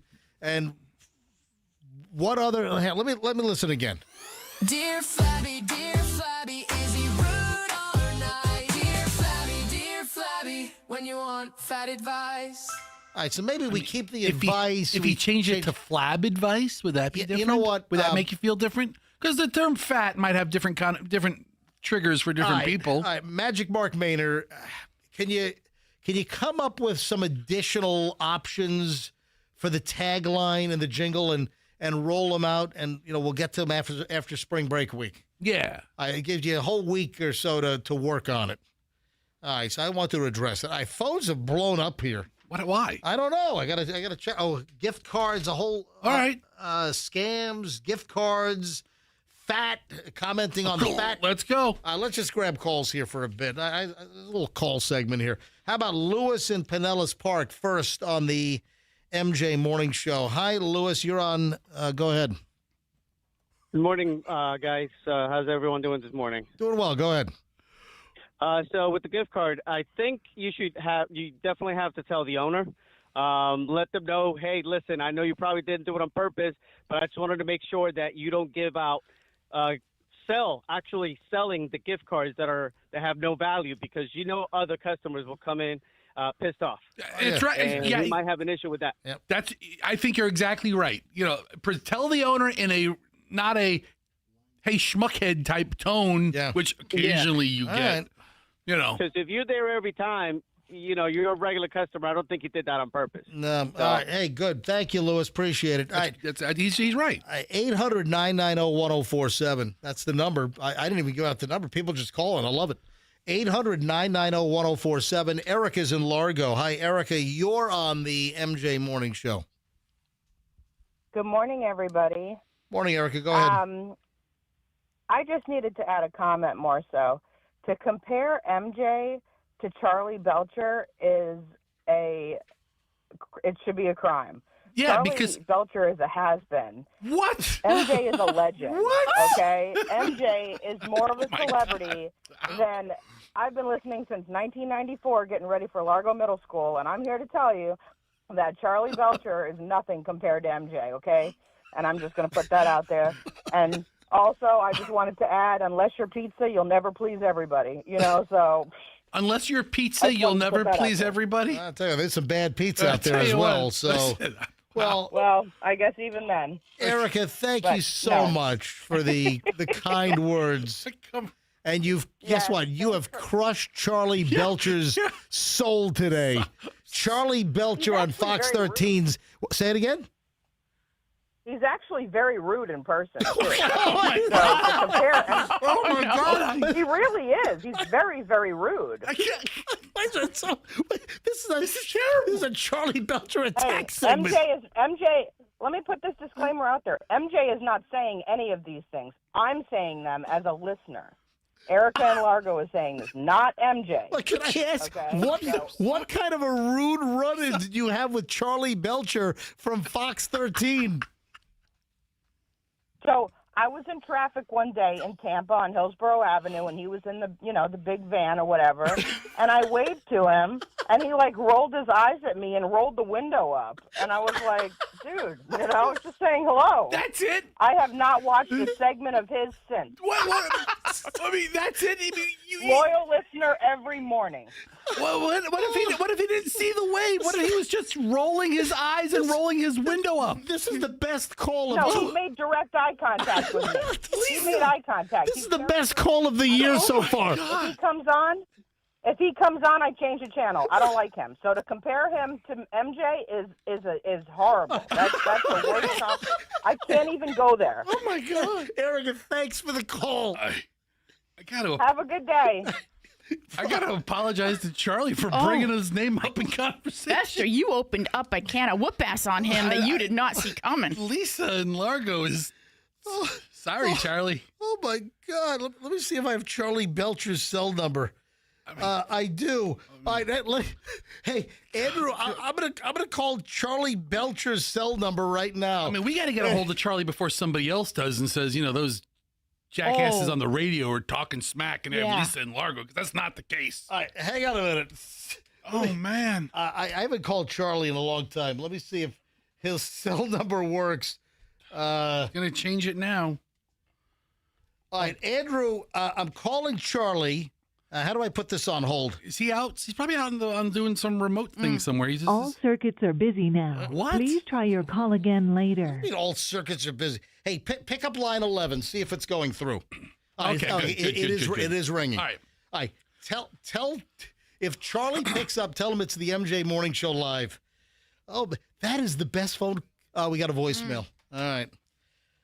Well, listen, I wanted to get Charlie on. Let Charlie defend himself from Erica and Largo. Andrew, come over here and write this number down. Would you come on in here? Oh my God. And write the number down and try Charlie a couple of times. My cell number's right here. All right. Let me grab. How about Chris in Oldsmar?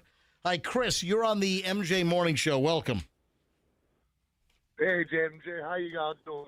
Doing well. Go ahead. I was calling to let y'all know because, I've had experiences myself, along with a lot of people actually buying gift cards like the PlayStation Store or even the Microsoft or even Nintendo gift cards. They would go and buy them legit from Walmart or Target, right, and end up getting home and then finding out there's no value to the card. They actually put money in, at the store and come home and there's no value to the card. Because a lot of people go up and by the kiosk or something and actually scan the information and then steal the funds off the country. Yeah, that's a big racket. That's a big scam. We've talked about that a bunch of times. I appreciate you bringing that up. That's Charlie Belcher's cell phone number. I just gave it to Andrew so we can try him again. Michelle in St. Pete. Is she on line 4? Michelle, you're on the MJ Morning Show. Hi, welcome. Hi, good morning, guys. I wanted to let you know that it is officially advantageous to listen to the MJ Morning Show because you will save people money. And I say that because my daughter's best friend just fell for the jury duty scam. Oh, earlier wow. this week. What? Wow. And she's not a stupid person, but she had never heard of it. She fell for it to the tune of $1,500. Oh, my goodness. Oh, no. So your daughter got the phone call from the fake, deputy that... No, my daughter's best friend. Okay, my daughter's I'm best friend, not my daughter. All right, daughter's best friend got the call. Yep. You missed jury duty to avoid arrest. You've got to pay the fine right now. And she fell for the scam for $1,500? She absolutely did. And she's really a very smart girl, but she's pregnant with her first child right now. So I think the emotion and just the threat of going to jail kind of scared her being pregnant. And she did. She was at work with my daughter and left immediately. She said, I have to go right now. This is very serious, and took off. And my daughter was calling her. She wasn't answering the phone, but she did. She withdrew $1,500 and wired it to them. And she's out of it. She tried to get it back from the bank, and of course they said no because she's the one that actually withdrew it. Yeah. It wasn't somebody else. But I told her, I said, you know what? If you listened to MJ Morning Show, you would have known about this scam, and he would have saved you $1,500. And I'm guessing you heard the phone call that a friend of ours patched me in with the scamster, and I recorded the call, and I played that months ago.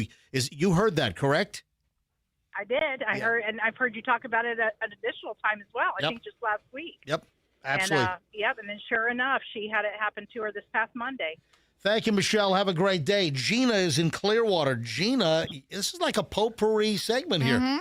Fessa, leave the TV alone. I screwed up all the TVs. Just leave it alone. I screwed up the TV up here. I screwed up the TV behind me. What did you do? I don't know. I have to enter a password for a Wi-Fi signal. What did you? We're trying to get a hold of. What did you touch? We're trying to get a hold of Charlie, and I was like, "Well, let me turn on Fox 13 to see if he's on camera." And I tried to change the channel, and I've completely screwed up everything. And now, don't touch anything technical. It's a TV. I thought I could handle a TV. Obviously, I was wrong. Fester grabs remote controls and changes all the channels in the place. At least the logo's behind me on MJTV. Not for long. You keep that pissy attitude up. Change it. I'll make you. Gina in Clearwater. Gina, hi. You're on the MJ Morning Show. Hey, I love the jingle for Dear Flabby. And I think that we just need to add a disclaimer at the end because it's at PHAT. They're saying it's wonderful, excellent, amazing advice from Fester. Like a trigger warning disclaimer or something. Right, Yeah, right. Everybody doesn't need to be offended about the pun. All right, so you do like the Dear Flabby. So you think Tony and his coworkers are making a mountain out of a molehill? Get it, mountain out of a molehill. Absolutely. All right, thank you. Dear Flabby, is he rude or nice? Dear Flabby, when you want fat advice. All right, Andy in Tampa. Two more calls, then we got to move on here. My phone just exploded. Andy, MJ Morning Show, you're up. Hi. Yeah, I like the jingle with the fat advice, and I always thought of it as FAT, and I think we should bring awareness to fatness. I'm pretty aware already. Festa does it every single day. Yeah, I mean, I'm like the patron saint of fat people. I like the jingle. That's all I'm saying. Thank you, pal. I appreciate it. Thank you, Andy. That's awesome. All right, final call on this. I don't know if we need to bring more awareness to fatness. I mean, Amy in St. Pete. Hi, Amy. You're on the MJ Morning Show. Welcome. Good morning. Can you hear me? Yes, I can. Go ahead. Oh, okay, great. Okay, so first of all, Magic Mike must be scamming you because that sounds like a Suno jingle that you can make your own. Well, hold on. It's Magic Mark. Yeah, don't confuse Magic Mark with the Magic Mike. Magic Mike, wasn't that the striptease guy? Striptease, yeah. Get your head in the gutter, ma'am.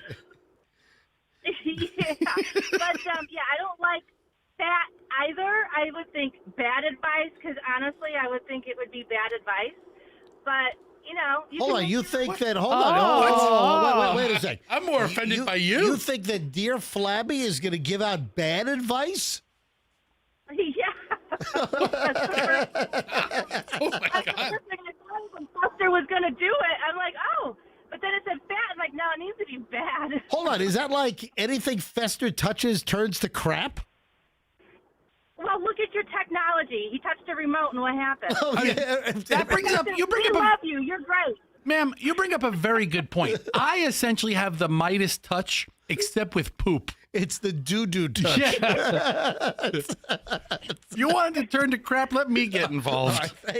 Man, our calls are great today. Amy, thank you. Have a beautiful day. Oh, my God.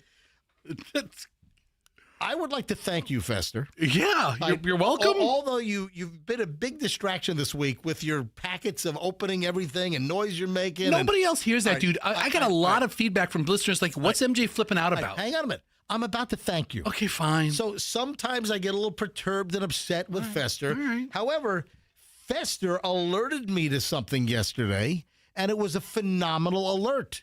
Oh, and yeah. Fester might have saved me from thousands in damage. So Michelle and I are driving home. This is after we did the appearance for our video shoot quickly at Small Batch Creamery. By the way, folks, breaking news, ladies and gentlemen.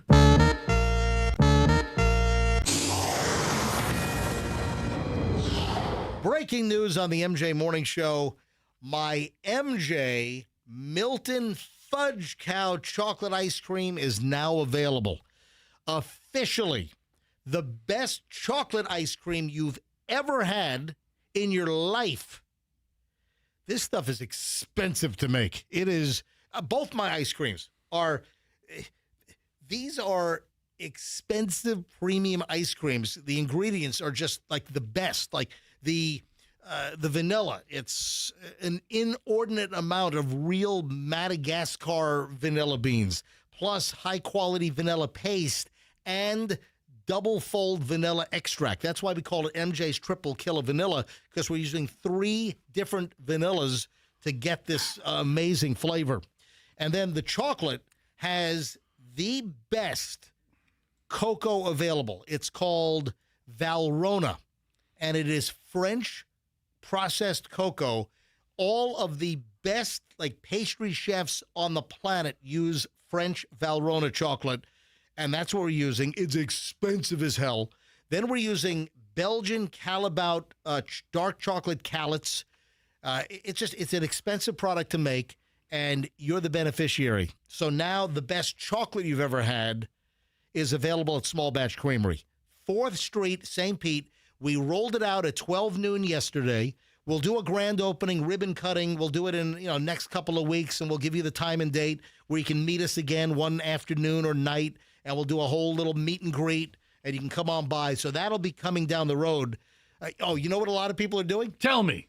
A lot of people are getting a scoop of the new chocolate and a scoop of the vanilla, the MJ Triple Kill of Vanilla. So I started getting pictures yesterday. Yeah, me, same here. The first guy in line, he's showing me his... What was his name? Dave Fickey. Dave Fickey, the first guy in line. So there were a dozen people apparently in line. Before Alfred even opened the doors at Small Batch Creamery, people were in line yesterday for the noon launch of the new Milton Fudge Cow. Not Fludge Cow.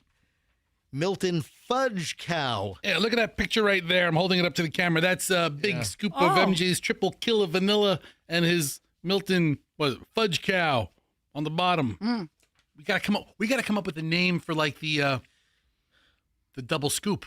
Right. I'm sorry, Andrew, you're yakking in my ear. What's happening? Say it again. What? Oh, show the camera again. I'm sorry. All right, so that picture was sent in by Dave Fickey, and he was the first person in line for the chocolate yesterday. Right. And he got the scoop of vanilla on top and the chocolate on the bottom. MJ, during this spring break time. Andrew says it doesn't look good. You can't see it. It's all washed out. Well, then, so then you have it's to a scoop of ice cream, people. You have to turn your brightness down on Hold these on. cameras. I like my screens nice and bright. So the ice cream's available, folks, and it is delicious. Trust me, it took me 5 years to perfect this recipe. Yeah. It took me 5 on both of them. It took me about 5 years to perfect. Thank you. And protect. It took me about 5 years to perfect and protect these recipes. So people are saying, "What's your next flavor?" We just launched the chocolate yesterday. Just give me a second. Give here. us a minute here, people. All right. So Small Batch Creamery, St. Pete. Go. We have a friend. Do you want to? David Wright. Oh. So we have a friend. Do I want to say his name? Sure. Why not? Dave Wright. We have an old Shorecrest friend, a Shorecrest parent when my kids went to Shorecrest in St. Pete. And Dave Wright is apparently a junkie fanatic on the vanilla, and now he was there yesterday to get the chocolate. Yes. And apparently he loves your ice cream. He does. Well, thank you, Dave Wright. Highly appreciate it. Wow. 7:59 at the MJ Morning Show. Fun and games. Let me get back to the thank you for Fester. Oh, yeah, sure. I got distracted.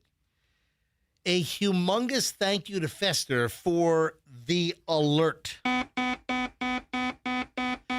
There was a warning that came from Fester yesterday. This was after we were leaving Small Batch Creamery.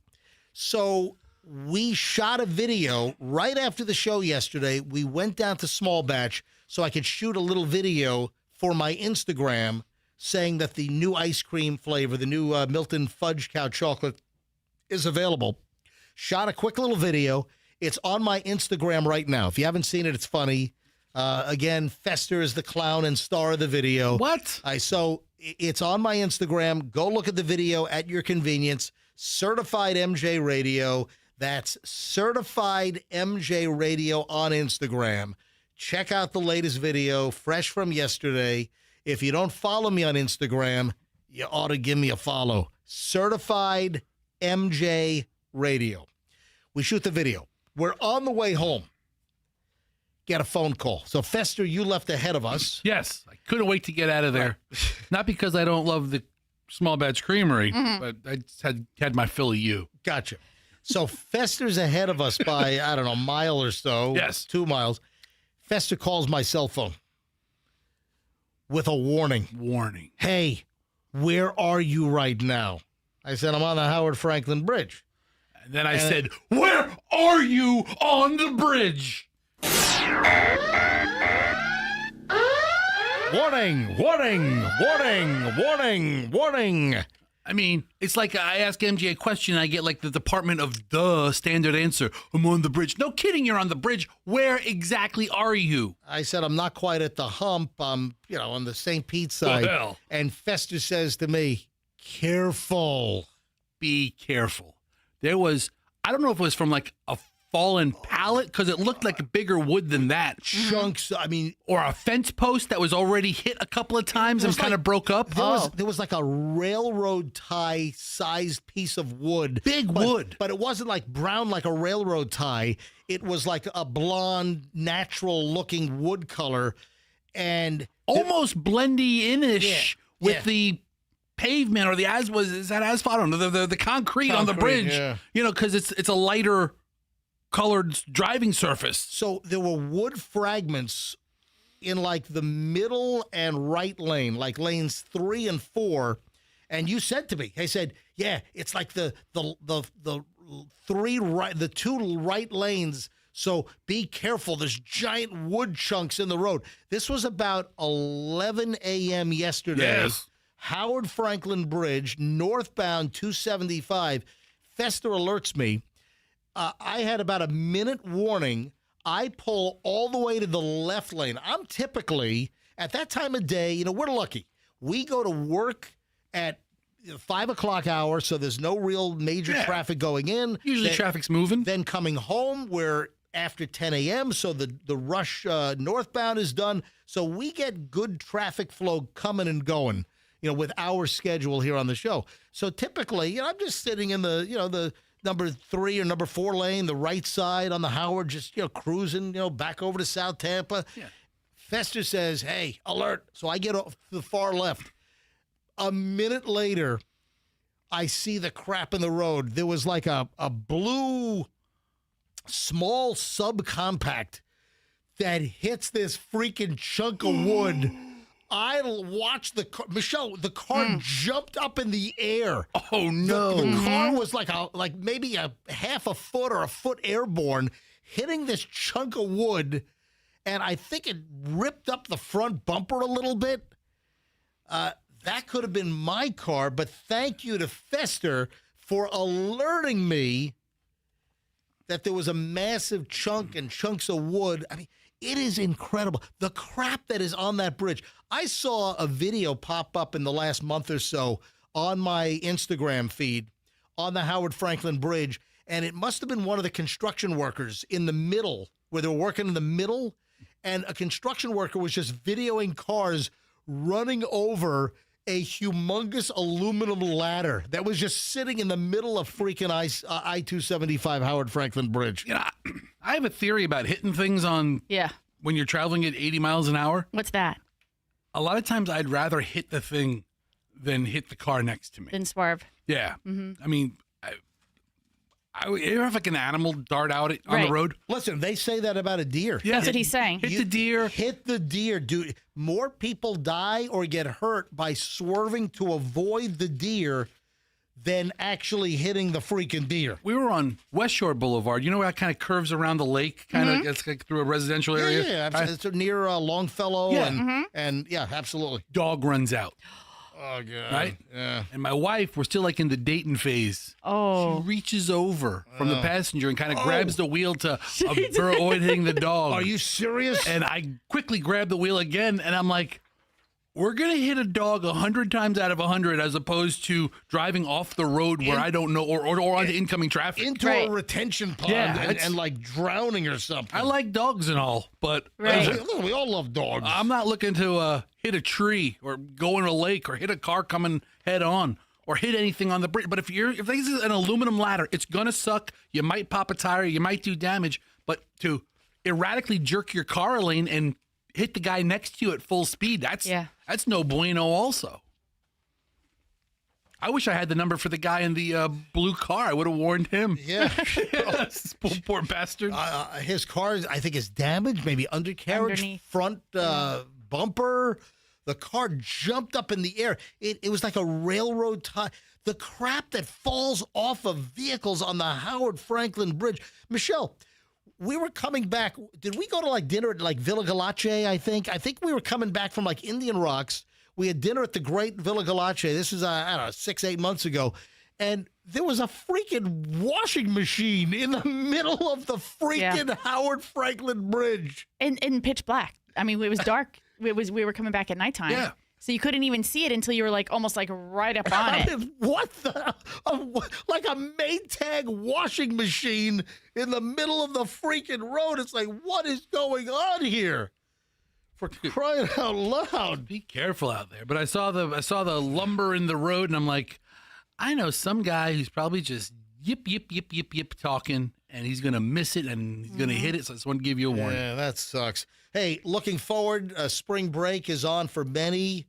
A lot of the college kids will have spring break, these current weeks.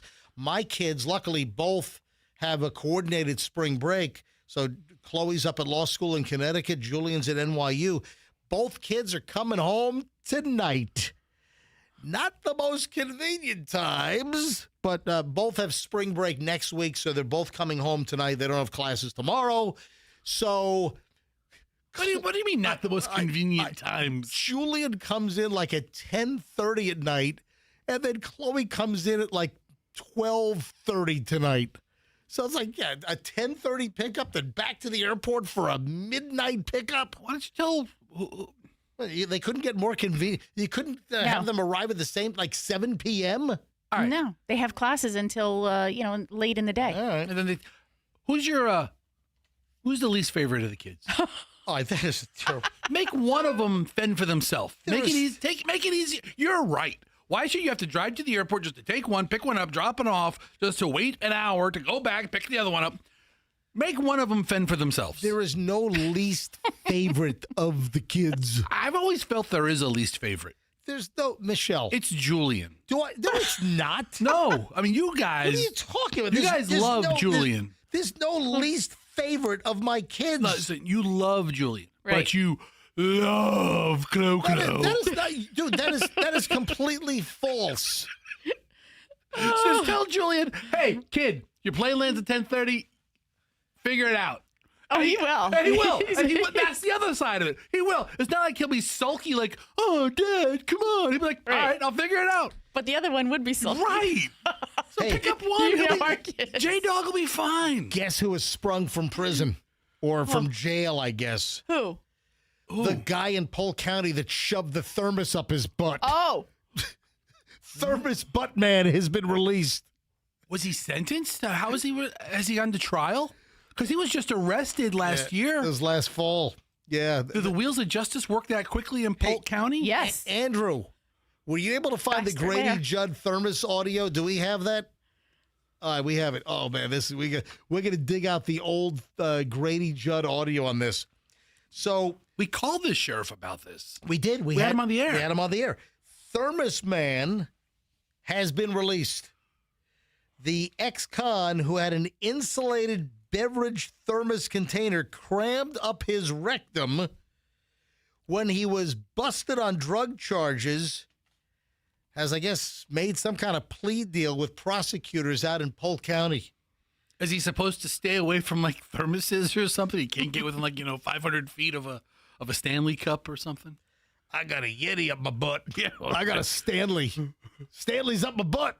All right, dude, if you type into Google Polk County thermos, first story, Florida man with thermos inserted in his body caught sneaking. Yes. From October. He was just arrested in October. Yeah, last fall.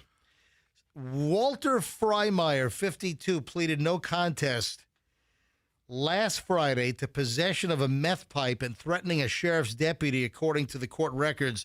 A felony drug charge was dropped by prosecutors as part of a negotiated plea deal. Freimeyer, who had been locked up since October, was sentenced to 180 days. He was freed from jail last Friday. Yeah, time served, right? After serving 5 months in custody. Freimeyer was arrested after cops responded to a report of a naked man inside a Winter Haven Park bathroom. When an officer first contacted Freimeyer, who was fully clothed, he was carrying a gray lunchbox and holding a meth pipe. What cops didn't realize at that time was that Freimeyer was still in possession of another lunchbox type item. He was booked into the Polk County Jail, went through a full body scanner designed to identify contraband like hidden drugs or weapons. Instead, corrections workers spotted a full-size thermos inside his body. The local sheriff, Grady Judd, explained that let me just play the audio. So let's bring back this classic Grady Judd audio. Now listen, there's things you can't make up. So we arrested Walter Freimeyer. He's 51. We got a call that he was naked inside of a restroom at a public park. So we asked, is he naked or buck naked? You can be naked and still have your socks on. But if you're buck naked, you're totally naked. Well, anyway, our deputy gets there. The dude's got all of his clothes on. So we're nice, and we send him out of the park and trespass him and tell him we're not going to arrest you, even though people saw you here without any clothes on. We're going to give you a break. So what does he do? He goes across the street and hops up on what?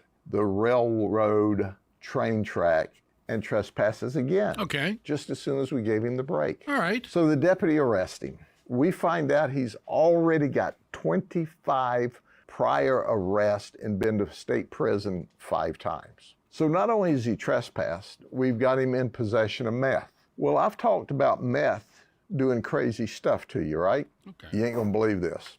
So we put everybody through a body scanner to make sure that they're not trying to bring guns and knives and drugs into the jail. Makes sense. Well, you might have thought Walter was bringing drugs into the jail. Nope. He brought a thermos into the jail. Yep. That's right. He put it up the exit ramp. You know what I mean? A thermos about this size. No, it wasn't this one. We saw that and we said, dude, what are you doing here? He said, well, I put that inside my body, and he didn't swallow it 24 hours earlier. The deputy saved his life. Oh, and that was after Walter threatened to kill the deputy for arresting him. We had to take him to the hospital. They had to find a specialist. It was quite the ordeal, but he's thermaless in the county jail today. Told you weren't going to believe it. Never seen it before. Have another drink of coffee. So, Wow. so this guy, He's been sprung, time served. So he's out, was just sprung on Friday. but back to the arrest. He had that thermos inside of him for 24 hours? Yes. That's what the sheriff said. Yep. I mean, this guy Yeah. seems like a real scumbag. But respect, man. Seriously. Respect. That's just gross. I mean, just give you a little nod of the head. Mm. He knows. Does he? Wow. Wow. Michelle, do you have Joey's number? Is that Joey's number? All right. Yes. Who's Joey? Well, we got breaking news. Oh, Did you see that Jimbo's Barbecue? Oh, man, that's so sad. Yeah, Jimbo's Barbecue on Kennedy, like nearly burned down. Like huge kitchen fire. They're closed.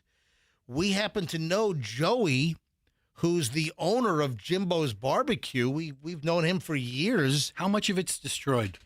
Well, we drove. Well, let's find out. Well, we drove by the building last night, Yeah. and the building's still standing, but there's like plywood all on the windows and everything. That's not good. No, so hang on. Let me get Joey on the phone and find. I mean, Jimbo's Barbecue, South Tampa, historical staple for years. Jimbo's is always consistently one of the best barbecue places in Tampa. Yeah, listen, I love getting a full rack of ribs, over at Jimbo's. Is Joey expecting our call, Michelle? He said he was. All right. It's not like he's going into work today. Yeah. No, I'm sure he is. What's he going to do? Joey. Hey. Hey, MJ, Michelle Fester live on the MJ Morning Show. Thanks for coming on. Thank you. All right, Joey, what the hell happened to Jimbo's on, what was it, Tuesday night? Tuesday morning at 1 a.m. or Wednesday morning, 1 a.m. Tuesday night into Wednesday morning. Into Wednesday morning, yeah. All right, Joey, what the hell happened to Jimbo's on Kennedy? I don't know exactly how it started, but we had a kitchen fire, and thank God somebody was walking down Kennedy and spotted it and called 911, and we had a lot of damage, but they got it before it got any structural damage. So somebody was walking down Kennedy after midnight and said, Oh, Lord Jesus, it's a fire. Yeah. And then they called 911. Yep, and they got there and busted the door down and got the fire out. Thank the Lord.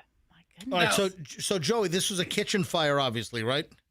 Yeah, it was contained just to the kitchen, but there is soot and ash everywhere. So a lot of cleaning, a lot of work to do. All right, what is the plan? How long? I mean, I'm sure you had your insurance company out there, right?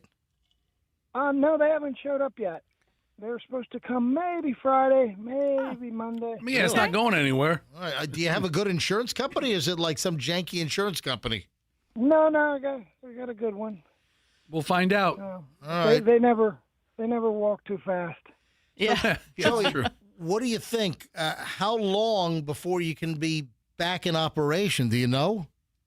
I already have contractors, electricians. We're getting permits today, but they're saying just a couple weeks.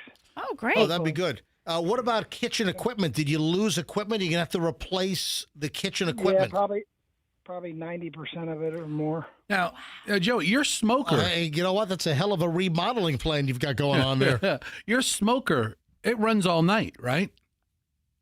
Some nights, but Yeah. it wasn't running that night. Okay. It started on the other side of the restaurant, but Yeah, the smoker's fine. It does well with smoke.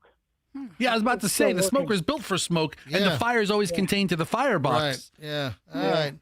Well, oh, man. Joey, we wish you the best. I'm a Jimbo's barbecue fan. How many times have I come in there and got a full rack of ribs? Oh, probably every other day. Yeah. But Joey, Not quite. if you're a fan of really, really smoky barbecue, yesterday would have been the day to go, right? Yeah, but it got mixed with some styrofoam and plastic. Yeah, nothing like that roof tile flavor in your barbecue. I don't think you want that. Oh man, I'm sorry, buddy. All right, so Joey, let us know and we'll make sure we talk about. We'll have you back on when you reopen, and hopefully it's just a couple of weeks, and then Jimbo's on Kennedy is back in business after a kitchen fire. I know that over the years I've heard about.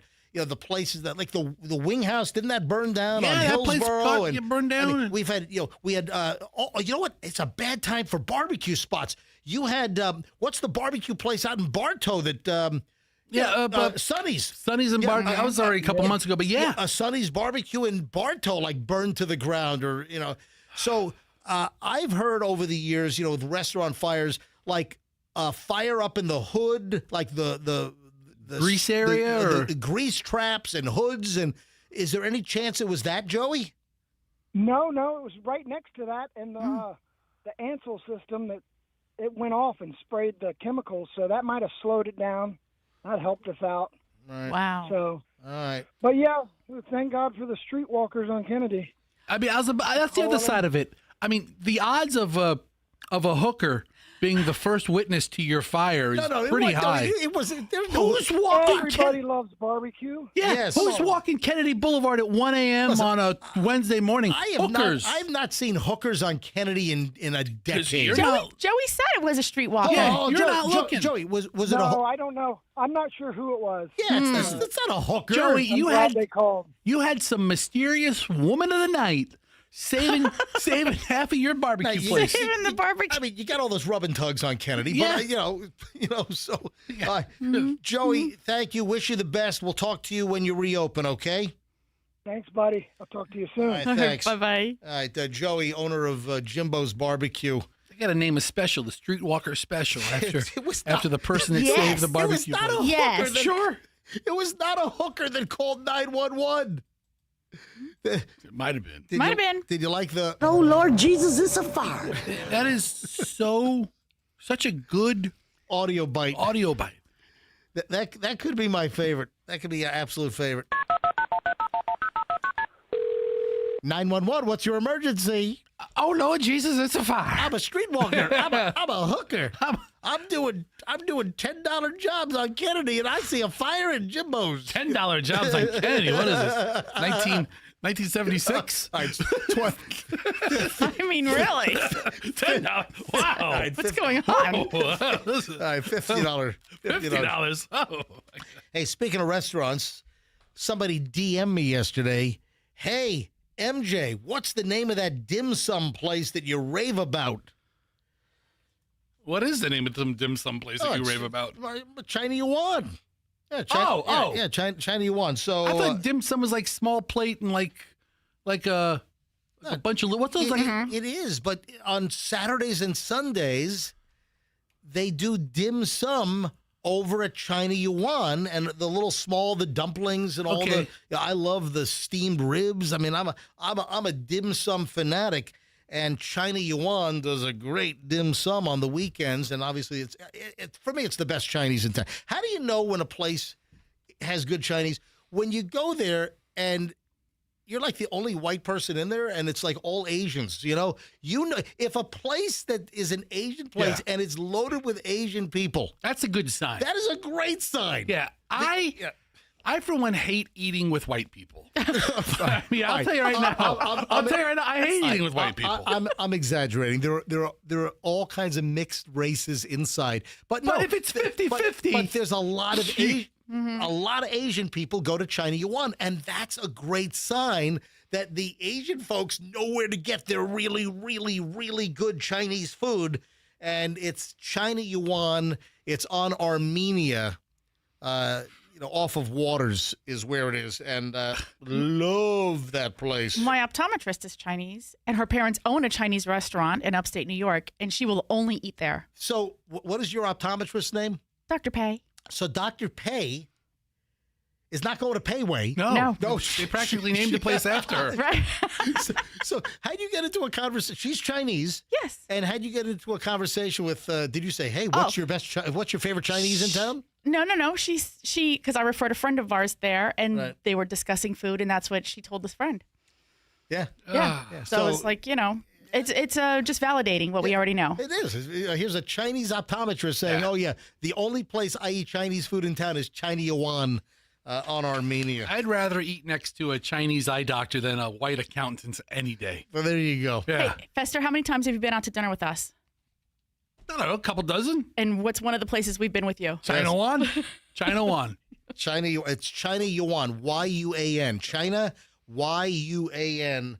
And I highly recommend it. All right, so. And we were the only white people there. We were. And they were like, oh, look at the white people. I'm laughing at us. Look at it, laughing. So, Fester. Yes. You sent me a very intriguing headline with the most worthless image that is illegible. Was it the Reddit post? Yes. Oh, I got to find it then. Fester sends me, Michelle, look at this thing. The most expensive celebrity divorces ranked by cost per day of the marriage. Oh. All right, do me a favor. Go ahead and read. Go ahead and read the column. Oh my gosh, you can't even read it. It looks like when you have the computer screen and it just does those little. Okay, so on my phone, I was able to expand it. It is. It is like negative point font. Yeah.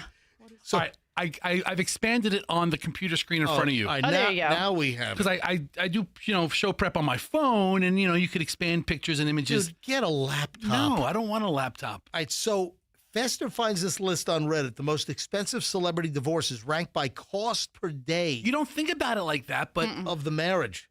So number one, the most expensive celebrity divorce: Bill Gates and Melinda French Gates.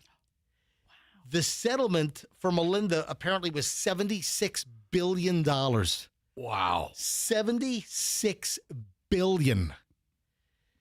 The cost per day, $7.5 million a day. This it's amazing. They were married for 28 years. You take 365 days over 28 years. The cost per day, $7.5 million per day. My God. The number 2 biggest divorce in Celebrityville. And this isn't going to shock anybody. Jeff Bezos and Mackenzie Scott. They were married for 26 years. $38 billion settlement is what Mackenzie Scott got from Jeff Bezos.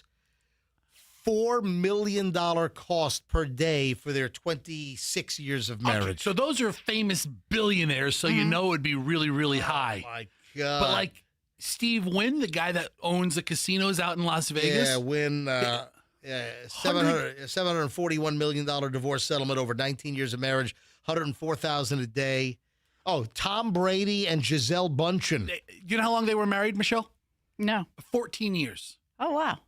14 years. Right. So who got the money? Yeah, that's what I want to know. So the settlement was apparently $375 million. So again, I thought they had a prenup that they pretty much worked it out. They went there.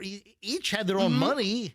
Yeah. But they're number 13 on the list. Yeah. Wow. Tom Brady, Gisele Bündchen, $375 million alleged divorce settlement. But Professor, there's an asterisk there. What is the asterisk? Go to the bottom. Scroll all the way to the bottom. And here we go. Settlement terms were not publicly disclosed. Amount is an estimate. Okay. Okay. I can live with that. But then who got what? But they still have a $375 million, and it could have been in assets or whatever. Then this says they split their estimated fortune roughly evenly. Wow. Then we have Brad Pitt and Angelina Jolie, married 5 years, divorced in 2019. A $300 million settlement. Cost for the marriage, $177,000 per day. Arnold Schwarzenegger and Maria Shriver, 36 years of marriage, $250 million settlement, $19,000 a day is what it cost. Kim Kardashian, Kanye West, $200 million settlement, 9 years of marriage, $64,000 a day. A day? If you broke it out over days. So anyway, I don't think we need to go down the whole list. What about Neil Diamond and his old lady? They busted up after 24 years. How much do you think a day of being married to Neil Diamond is worth? Far. We've been traveling far. I'm coming to America.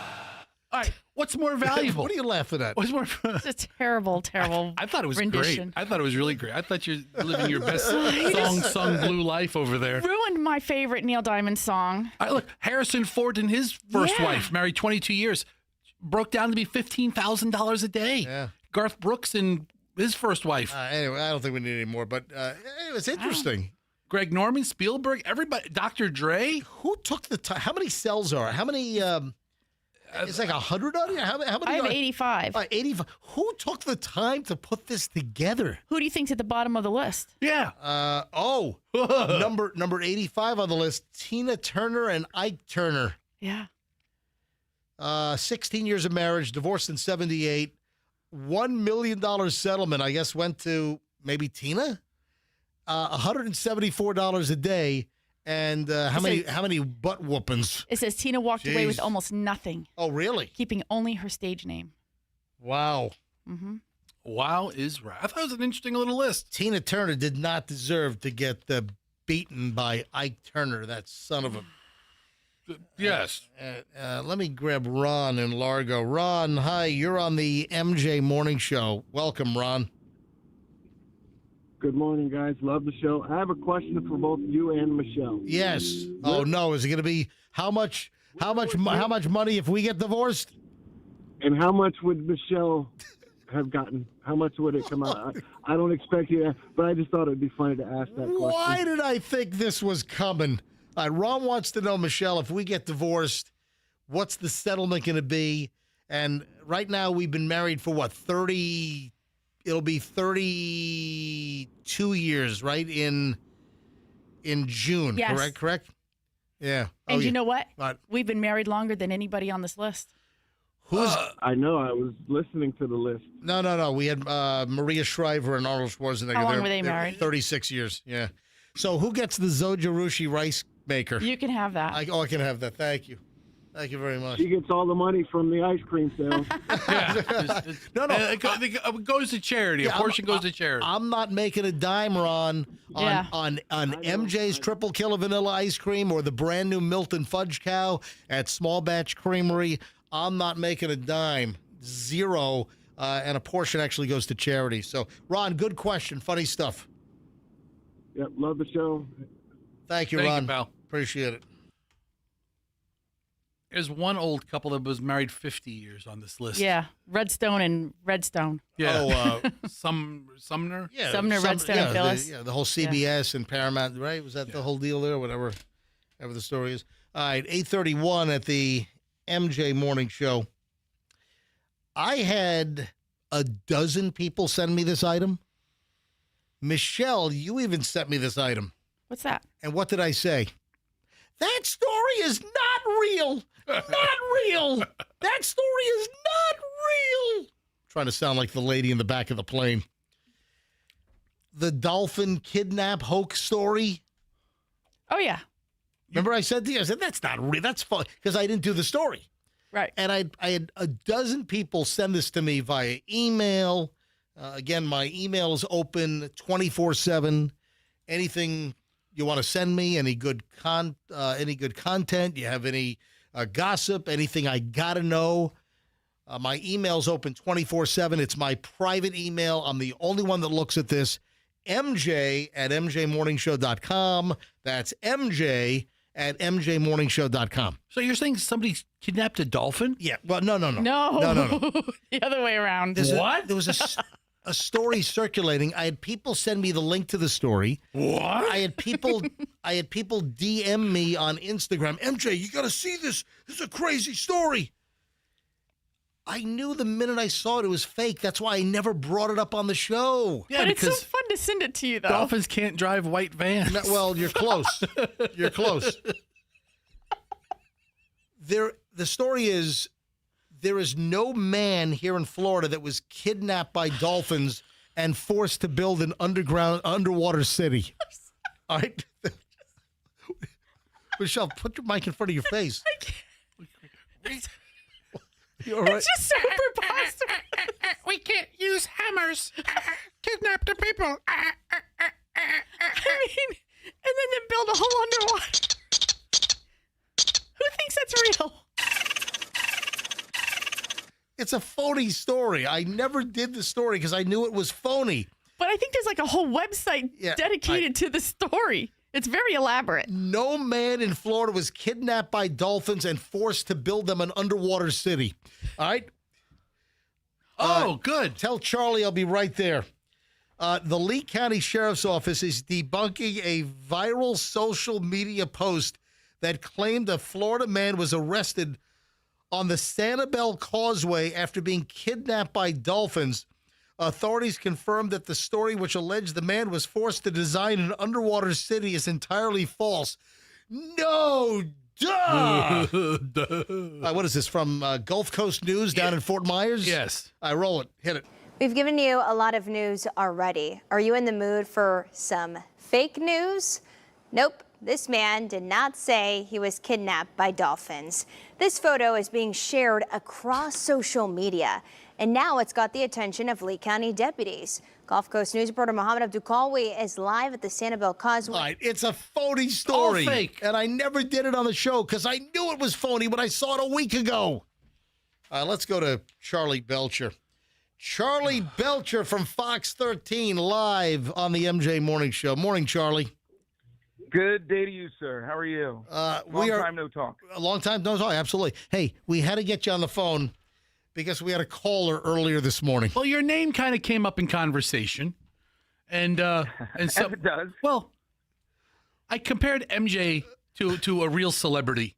On the scale of local celebrities, MJ's like the lowest level because he's a radio guy, and I said something like, "It's not like he's a I real." don't think that's true. Yeah, I said it's not like he's a real local celebrity like Charlie Belchure. Yeah. So Fester calls me a low-level local celebrity, not as high as Charlie Belchure. Yeah, people get right? excited to see Right. Charlie. Right. I mean, I'm a fan. Listen, I am standing on MJ's shoulders. Now, granted, it doesn't get me up that much higher, but I am standing on his shoulders. All right. He was here first. So Charlie, a woman, what was her name? Do you remember her name? Erica from Largo. Erica from Largo calls up and says, defending me, says, Fester, you are wrong. MJ is a much bigger local celebrity than Charlie Belchure. In fact, Charlie Belchure is rude. I told my mom to stop calling into radio shows. I wish she would not do that. So, Charlie, here's the deal. Do you know why she thinks you were rude? Oh, I want to hear the answer. Yeah. Apparently, she was. What road was she on? She was on Hillsborough Avenue. Yeah, she's driving on Hillsborough Avenue. You're at a traffic light. You're next to her in the big Channel 13 van. You're in the Fox 13 van. She looks over at the van, and you're sitting apparently in the passenger front seat. You look over at her. She looks at you. She's waving at you. She says, "Oh my God, it's Charlie Belchure," because she recognized him. Right. She's waving at you in the Fox 13 van, and apparently you gave her a look. You turned away and rolled up your window. And rolled his eyes. You rolled your eyes, and now you are the rude. No. Yeah, she turns. Oh, wow. She says. She says you were rude. She says that I'd have to see video proof of this. I would never. I must have been looking past her. I would never roll my eye. I would have at least waved back, and then I would probably roll up my window. But I'd wave back first. Anyway, it was the funniest phone call we've had in a long time. Oh, that's hilarious. Yeah, she was defending me that I'm a much bigger celebrity than Charlie Belchure from Fox 13. She's right about that. She's just wrong about. I'm so polite at red lights. You have no idea. They turn green, and I'll just continue the meet and greet until every last person is satisfied. Yeah, I've always known Charlie to be very congenial and friendly, and I mean, your job is amongst the people every single morning. That is correct. Yeah. Listen, though, that's not. There's plenty of people out there that would call in and say I'm rude. Let's not put the challenge out there. No. Hey, Charlie. On another front, when are you going to come to the morning show and do a morning feature on us? I don't know. Let's. I don't know when that will happen. Okay. You know, we came back on the air in October of 2020. We've been doing very well for most of last year. We were #1 morning show in town. Yep. So very nice. Yeah. So you're welcome to do a Fox 13 As feature. is Good Day Tampa Bay, which is a nice thing to be. How about that? Exactly on Good Day Tampa Bay. Charlie, thanks for being a great sport. Thanks for calling in, buddy. I appreciate you guys, and you have a good day. You rude SOB. Seriously? Get out of my yard. I gotta go. Get off my lawn. Thanks, Charlie. That's funny stuff. Yeah. Well, at least we gave him a chance to defend himself. Yeah. Right? Address the situation. There is insane photographic evidence. Did you see the image of a Florida inmate that used his bare hands to twist and bend handcuffs off his wrist? Is he like a street magician? How do you do that? This is insane. Bring up the photo, folks. Just do a Google search on this.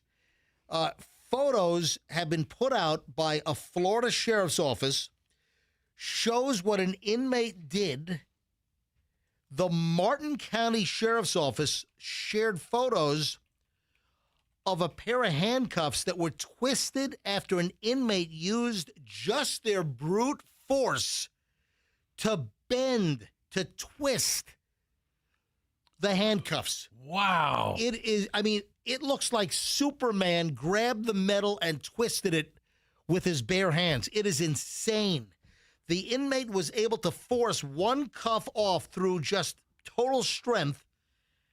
This was a Facebook post by the Martin County Sheriff's Office where they posted a picture of the handcuffs. It looks like a mechanical vise. I mean, bent this metal, but this was just an inmate that had the cuffs on that twisted the metal like this. It is unbelievable. That's a pretty strong inmate. Man, get this guy on some crazy nutty TV show where people do stunts. They call it hysterical strength? Yeah. Wow. I'm about to get to that. So was he on something? You know what it's like? It's like when you hear that people have like superhuman strength to lift a car off of like an accident victim or something. So he doesn't always have this kind of, just no, like it's like a health phenomenon that like whatever allows you to perform at that moment in time. It's high stress incidents. Mm-hmm. There's something called hysterical strength where there's a sudden surge of strength that it's like a non-human burst of strength. That's what they call it when I'm doing it. That's according to... They're like, oh, my hysterical strength because it's so funny and strong. It's according to Psychology Today. Oh, yeah. Allison's going to kill you. My hysterical strength. Knock it off. Oh, dude, you're nauseating me. Michelle, where are your little nauseum pills? In the car. Yeah. She's not using them. Michelle's got to pop those pills. She says that my driving makes her nauseous. So she pops these little Pez things called nauseum. Nausine. Whatever the hell it is. Mm-hmm. It's like, hey, let's go to the nauseum museum. Whatever.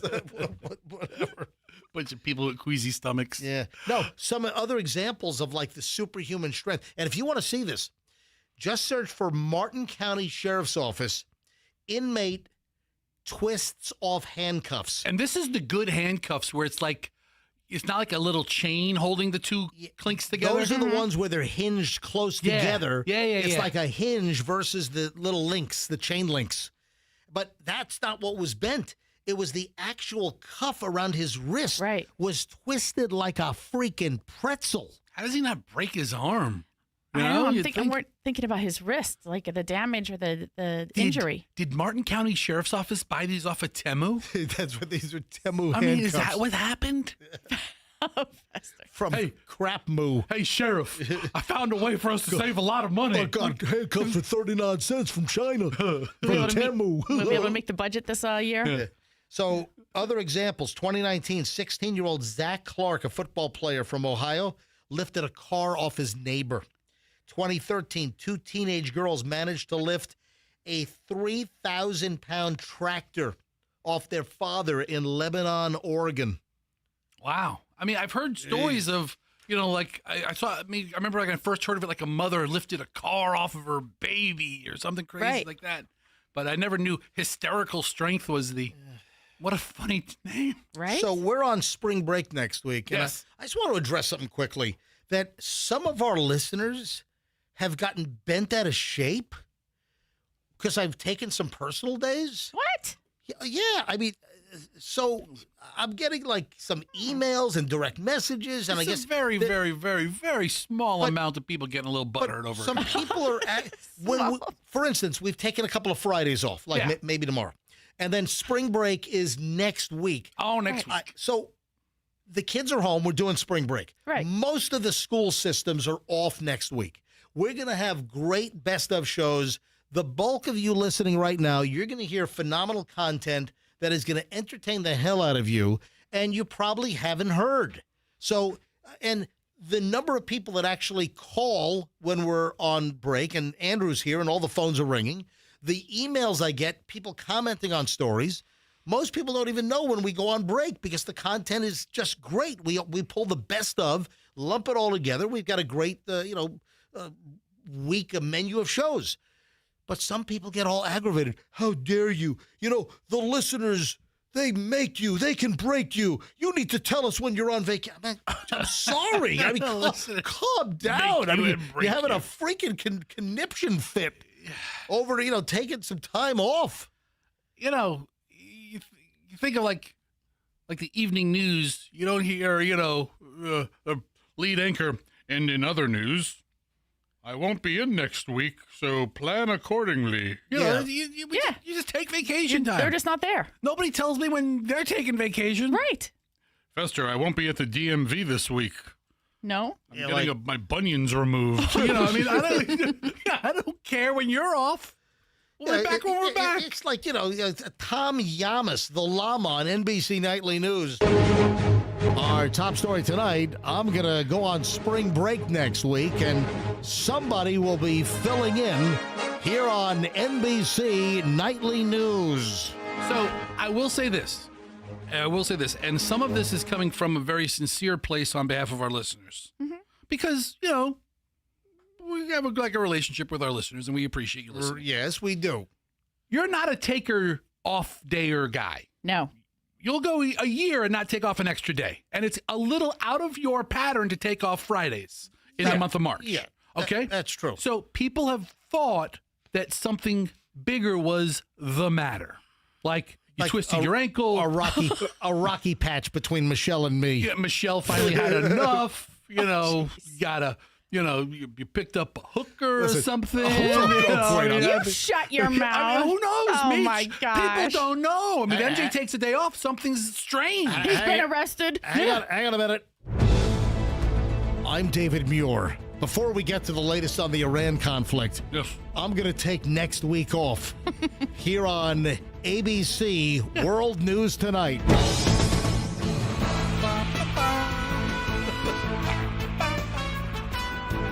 Yes, that's the best of the news music. Which one? The ABC. It is. It's it good really stuff. is. Yeah.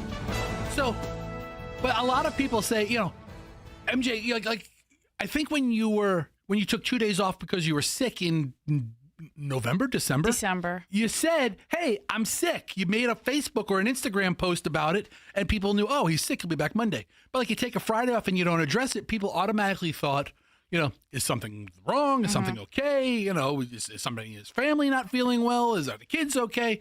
So a lot of it was genuine concern. We're fine. And if something important did happen, MJ, you'd probably tell them that as opposed to taking a vacation day. The Oscars are Sunday night. No, they're taking a vacation this year. Yeah, they're not going. The Oscars will happen Sunday night. And a couple of things here. First of all, they're like jamming up security. They're afraid like Iran could attack the Oscars. Really? Well, hang on. There are a couple of things here. Let me just deal with the Oscars first. Michelle and I love movies. I'm looking at the list of the 10 nominated movies for the Academy Awards, and I am proud to say we've seen all 10. We finished watching the last 2 last weekend. Thank you. I'm getting a round of applause from Fester. Wow. Yeah. And the Oscar to the guy who saw all 10 goes to envelope, you. please. This is like MJ and Michelle. Hey, all the best pictures were really good. Sans one. There was one movie that I could not finish. Was it that terrible? Too artsy fartsy? What was it? I could not finish Frankenstein. I'm sorry. I was. Michelle, you were in agreement with me as well, weren't you? For the most part. I'd like to see the end of it, but it just was not it was not an interpretation of the book that resonated with me. Did we last an hour? Yeah, we lasted about an hour because it is a long movie. Did you see half the movie? Well, I saw half the movie. Give me a but percentage. He kept falling asleep. I probably saw like 60%. And the Oscar for people who've seen 9 plus 60% of one of the movies. Right. Envelope, please. Yeah. Go to MJ and Michelle. Thank you. Hey, Andrew, do we have generic, like, the orchestra plays the music when the... I think we've had that before, like just the generic music that the orchestra plays when they announce the winner and they're waiting for them to, the walk-up music. The walk-up music, exactly. Or the you're taking too long, it's the shove you off the stage music. And then when you're walking up. And then the microphone. I love years ago when they had the microphone start coming down into the stage. It's like, shut up. So the best pictures that were nominated this year. So the best picture nominees, I should say. Begonia. That's a phenomenal movie. If you have not seen Begonia, awesome. Original. What a great movie. F1. Great action movie. The cinematography, the car racing, phenomenal. Frankenstein. Did not care for it. Hamnet, I thought was tremendous. Story of Shakespeare and losing one of his children. Hamnet was phenomenal. So it's a comedy. Yes.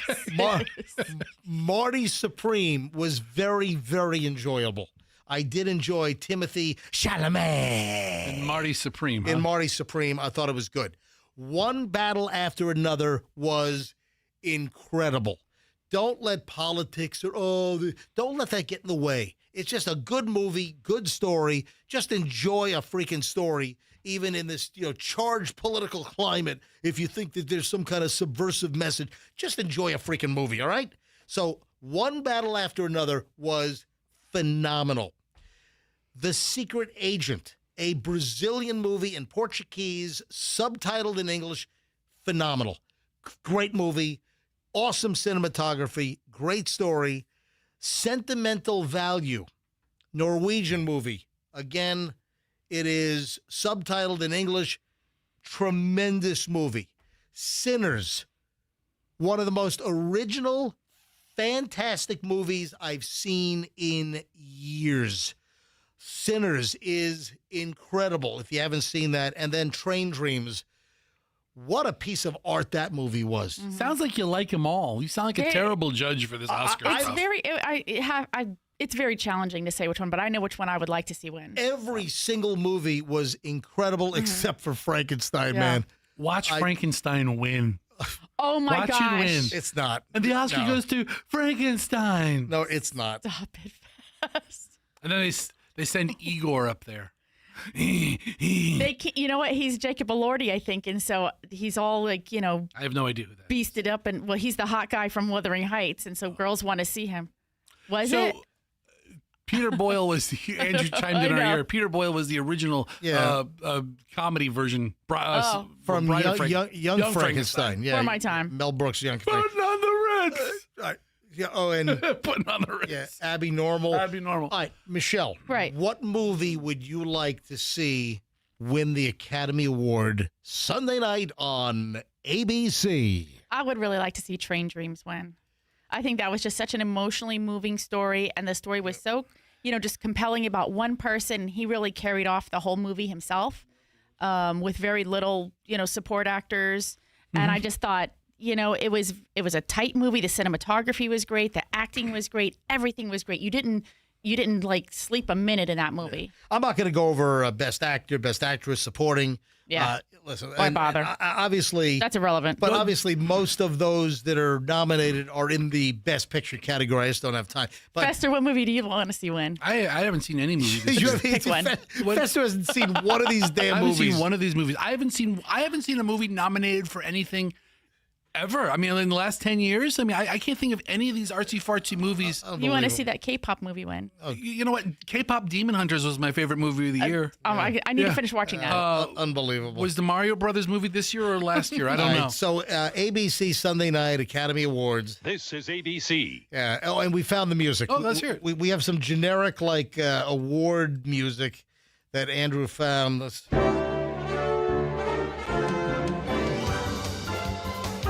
It's pretty close. Yeah. And From Hollywood. All right, when we get back, it's 8:54 at the MJ Morning Show. Yeah. When we get back, seriously, there's concern for security at the Oscars because of the Iranian situation. And there was also that FBI report that apparently got squashed earlier this week, which I think is it's important, with what's going on. All right, hold on. When we get back, we got a solid hour to go. We are loaded. Oh, Panera is replacing the drink that killed people. Good call. All right, so the question is whether will their new drink kill anyone? We'll find out coming up in just a bit. All right, we got a lot of stuff. 9 o'clock hour is loaded, and it's next on the MJ Morning Show here on Q105, 104.7 FM. My good friends over at Banco have an awesome deal for March. Let me tell you right now, this is sheer absolute madness with Banco here during this month of March. There is a LiftMaster 6690 offer that you got to take advantage of. The top of the line, state-of-the-art LiftMaster garage door opener, which is incredible. The tech video camera, it sends video to your cell phone so you can see who's coming and going in your garage. If you leave your garage open, you can see it. You push a button on the app on your phone. You can open and close your garage door. You're on vacation, right? And you're like, honey, did I close the garage door? You're in Mongolia, and you can close your garage door from Mongolia, all right? Right now, $75 off the LiftMaster 6690. If you need any service at all, you call Banco. Broken spring, you call Banco. Simple as that. Any service you need, bank on Banco, bancodoors.com, and tell them that MJ sent you.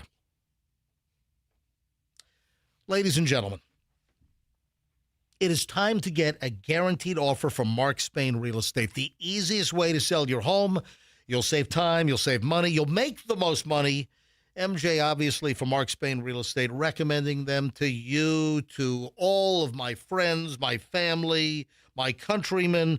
Mark Spain Real Estate will sell your home with a unbelievable, hassle-free, strong, all-cash offer. In fact, Mark Spain Real Estate's been helping homeowners sell their home for 30 years, and they've served over 72,000 satisfied clients.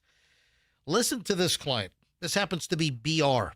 BR says, Mark Spain Real Estate sold my home within 30 days. We received 4 offers in just 1 week. Thanks to them, the process was by far the easiest and quickest. I would definitely recommend them to my friends and family. When it comes time to sell your home, folks, Mark Spain Real Estate. Go to markspain.com. Get a guaranteed offer on your home today. That's markspain.com, and start packing. Traffic's on 8:57. MJ Morning Show back in a minute. In Hillsborough, I-4 West.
Show, MJ Fester and Michelle. I back quickly to the Oscars for just a couple of moments here. Yes.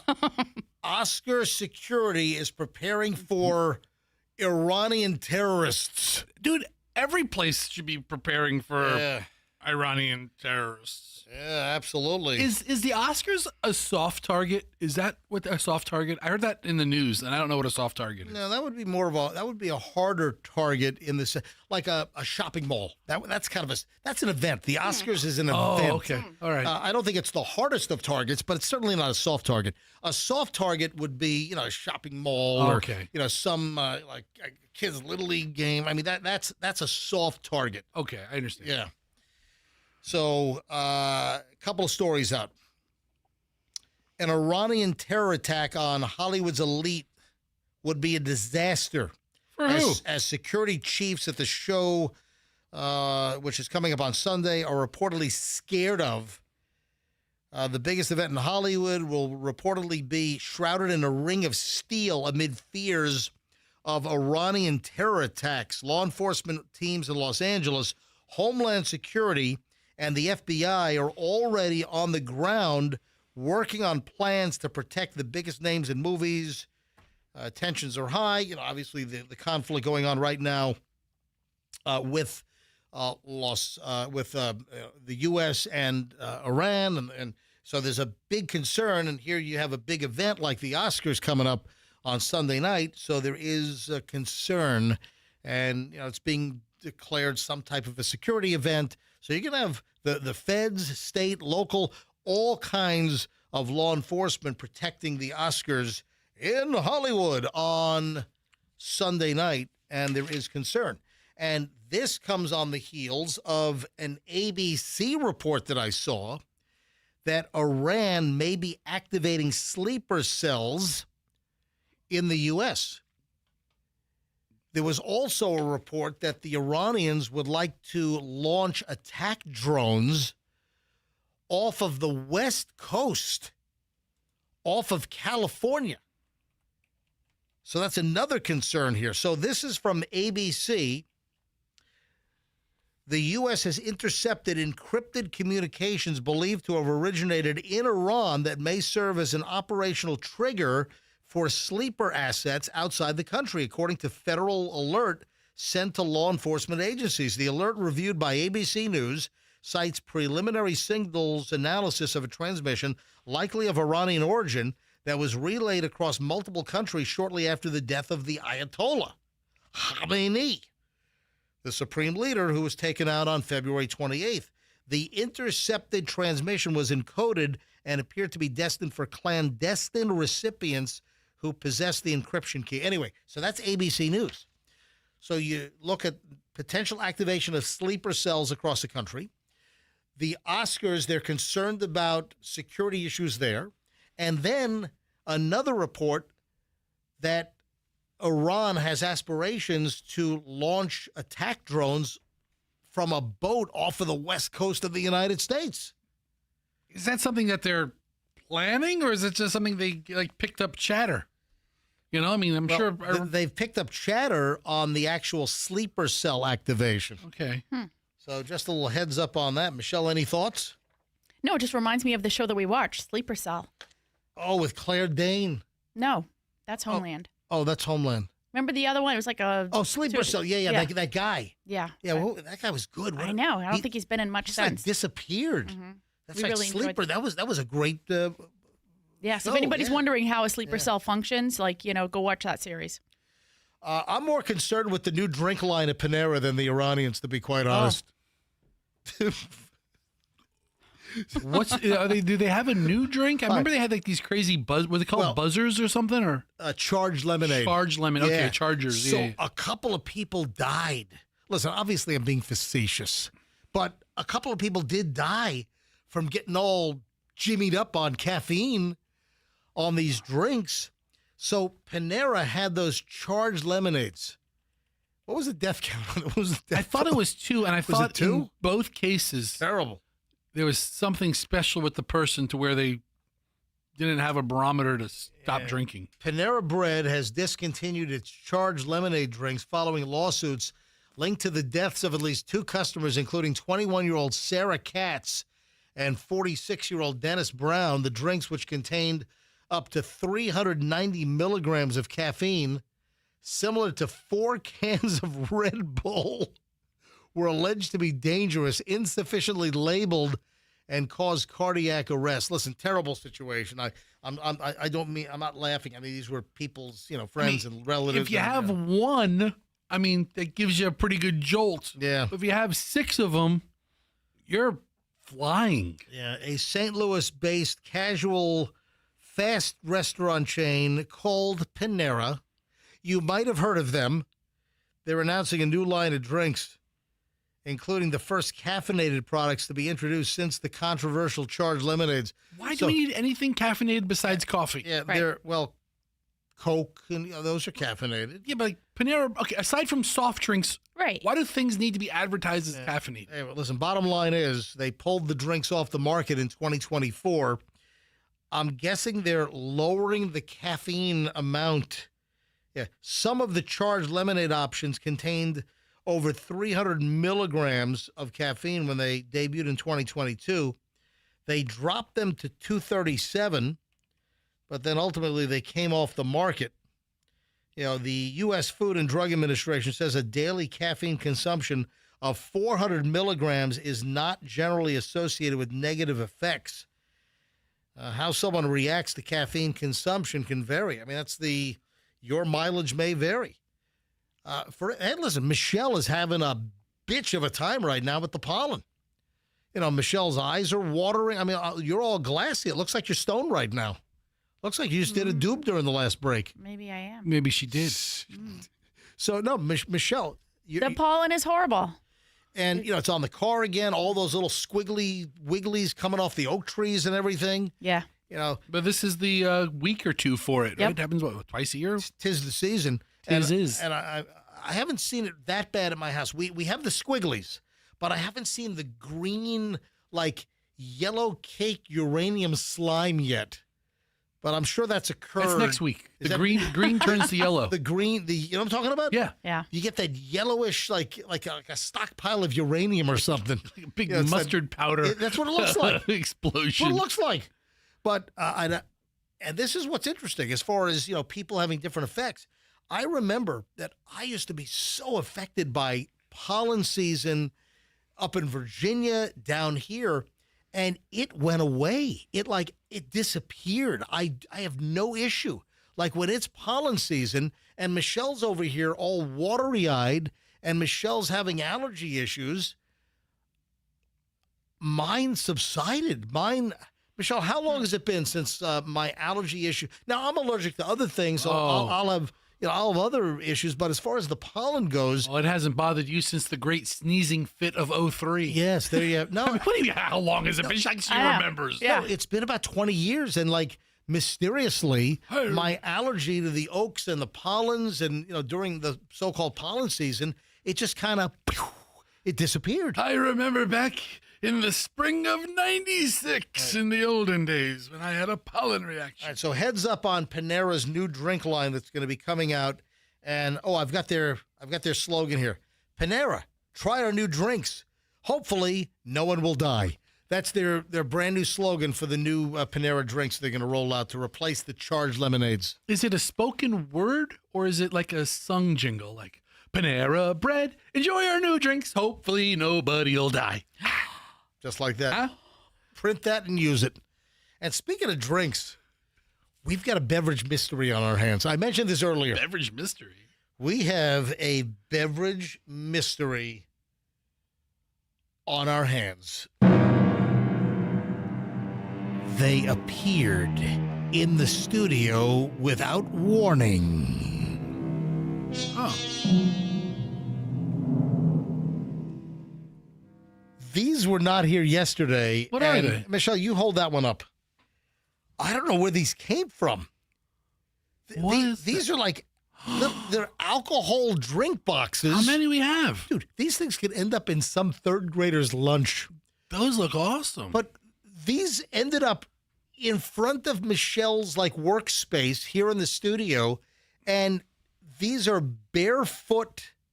This is a Moscato, sweet and juicy, 7% more wine than a cup, than a glass. I can't read it. So then 100 and something milliliter bottle. What? So with those, those little flute bottles, those little bottles. All right. Oh, is that wines, right? I guess that's. I don't know. How many Andrew. of these boxes do we have? And what is that one? This is a Moscato. So what is this one? What does that one say? This is a Cabernet Sauvignon. It's a Cabernet Sauvignon. Well, that's what I said. No, you did not. I said Cabernet Sauvignon. Can you throw this to me? Toss this over here. Overhand or underhand? Just right. All right, thanks. All right, so these two like little wine drink boxes end up in the studio in front of Michelle. Now, Michelle likes to drink. Would you want to open one up and drink it right now? No, it's 9:12 in the morning. Well, when did that ever stop you? I'm in slurs. Hey, listen, it might make the show a little funny. Hey, Andrew, do you have any idea where these came from? These these drink boxes.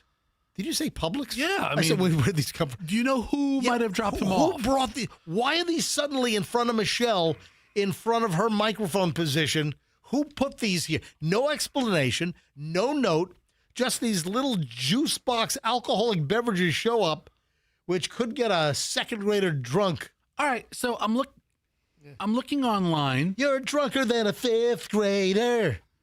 I'm looking online, and you can buy these online. But how did they get in our studio? We're the only ones in here. This is like apparently not. You keep saying that, but stuff appears or disappears, and you don't know what's going on. All right, we're on a drink roll here. Speaking of drinks, RFK Jr. has declared war on Dunkin' and Starbucks for the sugary drinks.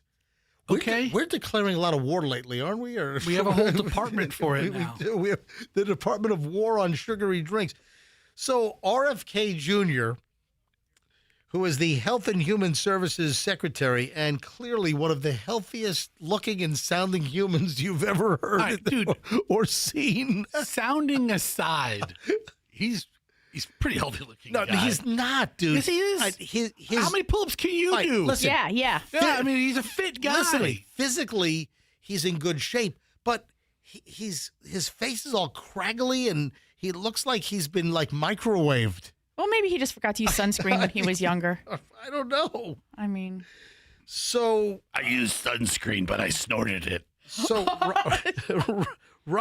listen, he did have a coke problem. Oh no, he had a heroin problem, right? I snorted heroin off a hooker's ass one time, and she had sunscreen on her butt, and that's why I got in my head. So he's going to war over Starbucks and Dunkin' over the sugar-loaded coffee drinks. We're not going to stand for this, Dunkin'. Coming after you. Starbucks.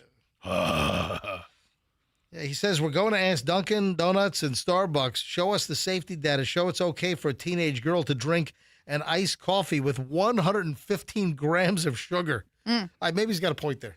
Anyway, I'm actually doing a pretty good job. I mean, like, what if I told you You don't need a measles vaccine. You want to talk about a 50-50 guy? Like 50% of the stuff is like, yeah. And the other 50% is like, is what? Yeah. Yeah, 50% is okay, and then 50% is batshit creek crazy. Really? You know? And I'm not trying to be political on it, and I've never really politicized that position. Yeah. Right. But I'm like, I agree with that. And I was like, no, don't do that. And then the next thing is, squirt Kool-Aid in your eyeballs for mental health, Only the lemon flavor. Yeah.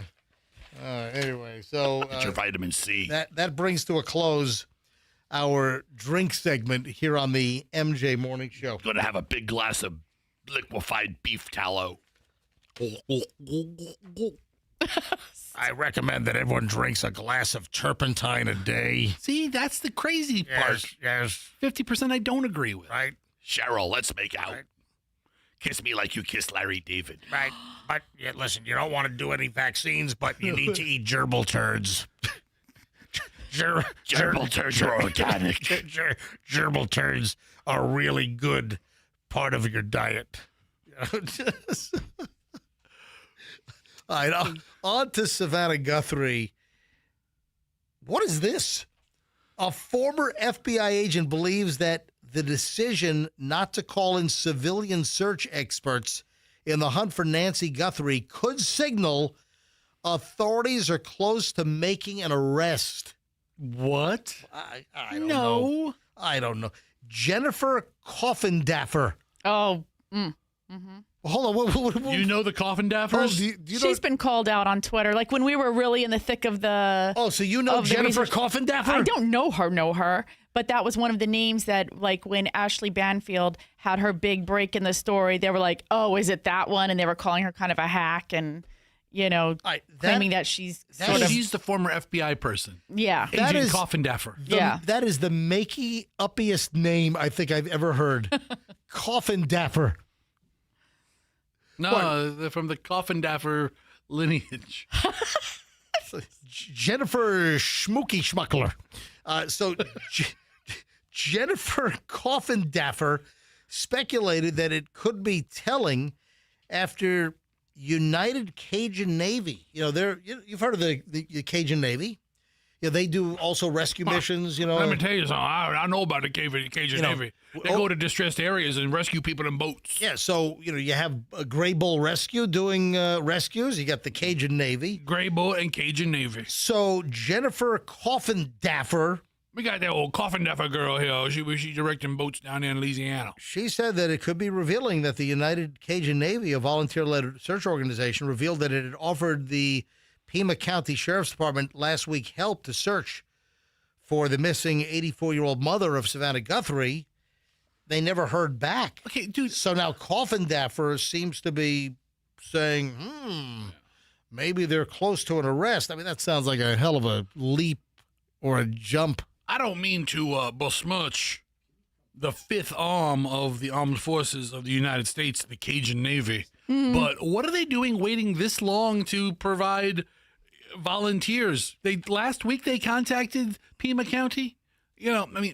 When you said they haven't brought in private investigators, I thought she was talking like Dog the Bounty Hunter or something. Right. Why isn't he out there turning over cacti looking for Nancy? I mean, if I were the sheriff, I don't think I'd want this operation to come now.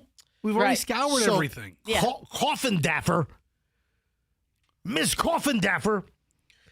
She wrote on X, wondering why Sheriff Nanos keeps turning away proven very capable civilian search experts like EcuSearch and the Real Cajun Navy. Is law enforcement close to an arrest? And they know what happened to Nancy, so they don't want to waste the valuable resources of these groups. But why won't the sheriff at least acknowledge these groups?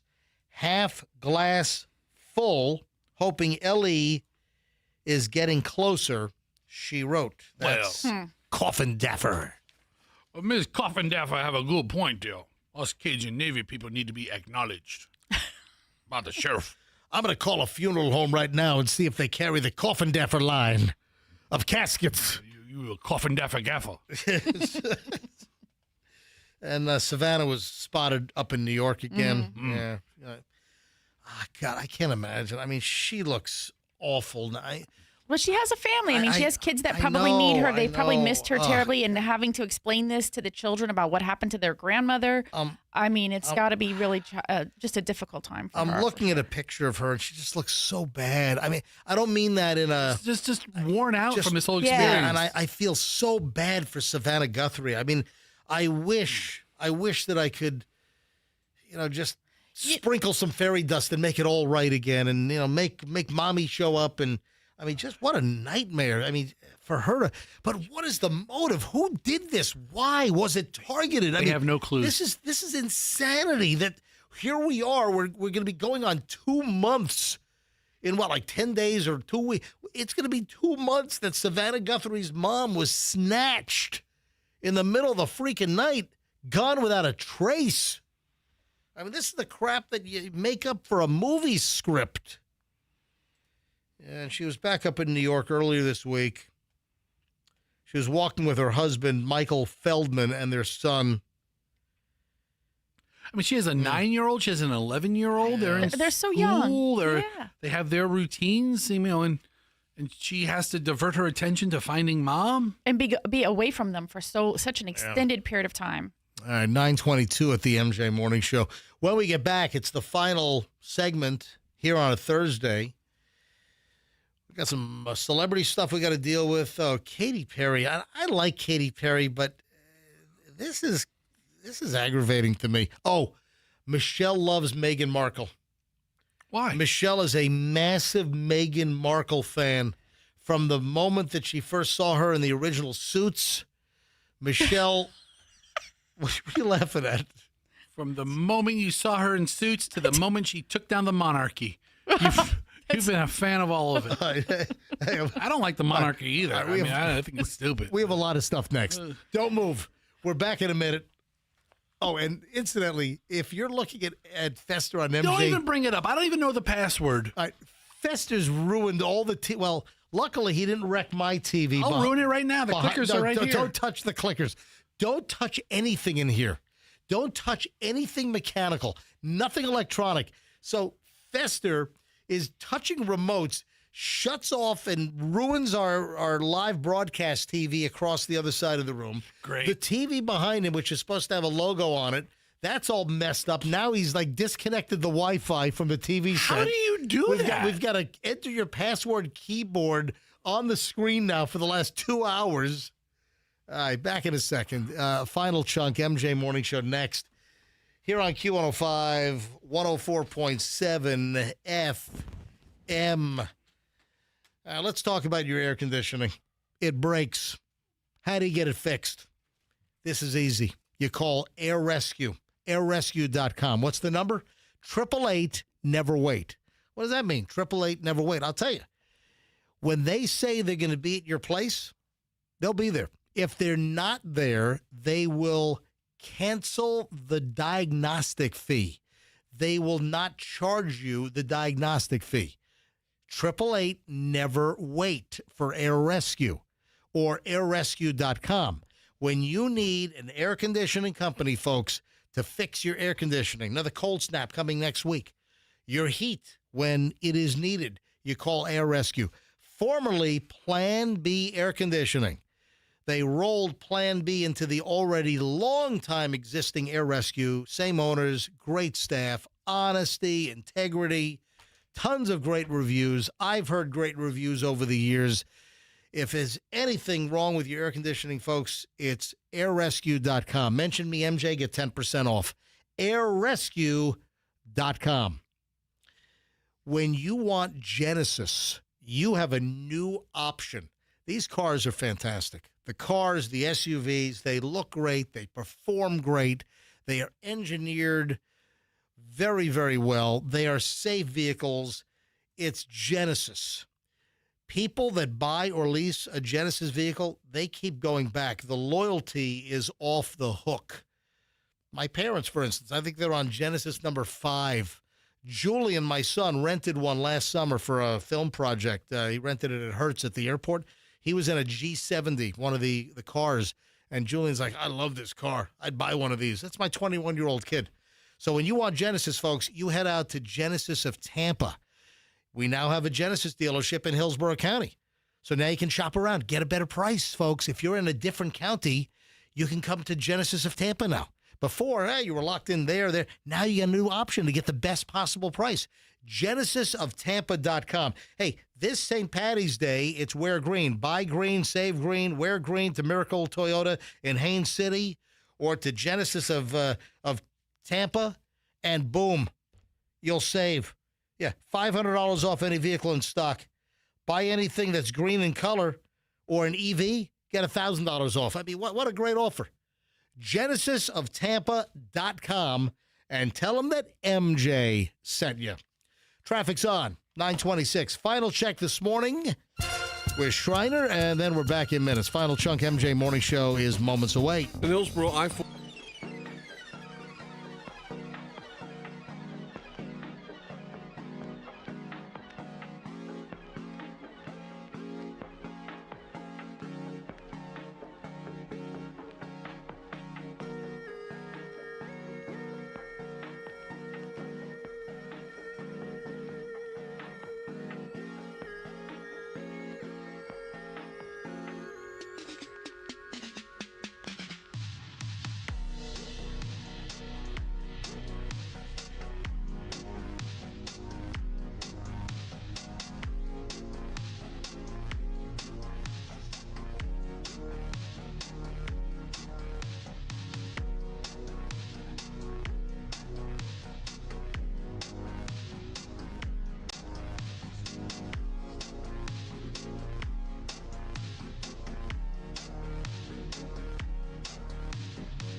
Different behind you, like Andrew fixed the TV, you all botched up, and the Q105 logo's back behind you instead of like enter your Wi-Fi password keyboard. Well, thank you, Andrew. Yeah. He also fixed the other TV. Fester, don't touch the remote controls in here. Why do we even have remote controls? Don't touch them. Don't touch anything Do in we here. ever shut the TVs off? I don't know. Do we? I don't know. Andrew, do these TVs get shut off, or do they run all day long for the most part? What do we do with these? I think they're mostly left on. All right. Okay, so let's throw the remotes away. Why do we even need them? They bought the cheapest TVs in here instead of like getting a good quality Sony or something. Yeah, they bought these like Fire TVs. They bought them for like all the studios. Yeah. Yeah. Well, listen, they bought the cheapest possible TV, but what they don't realize is that you'll go through 3 of these probably before you go through one of a good top brand. We'll worry about that we'll cross that bridge when we get there. Absolutely. All right, 9:33 at the MJ Morning Show. We are in the final throes of the broadcast here on a Thursday. Workout for Michelle and me after the program. Then you want to do a little lunch today? Sure. Yeah. What do you want for lunch? Anything you want to try? Anything you want to do? Anyone you want to go see? Think about it. Think about it. Let's work out and then do a little lunch. Let's work out. I got some roof tile delivery coming today. I think Fester just threw up in his mouth. So why'd you throw up in your mouth? Well, she kind of said, "Yeah, let's work out," and she gave you the eyes. It went right over his head. She gave you like the "let's do it" eyes.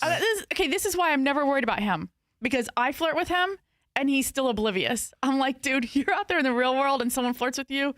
Yep. You're not getting it. Don't worry about it. Hey, what were you supposed to remind me when we came back? There was something you're supposed to remind us about Grillsmith. Oh yeah. So Grillsmith tomorrow. Yes, you're going to have a $100 gift card, and you guarantee that gift card will be loaded with $100, right? Yeah, absolutely. So we've been partnering with Grillsmith, and we have a promotion coming up at the end of April.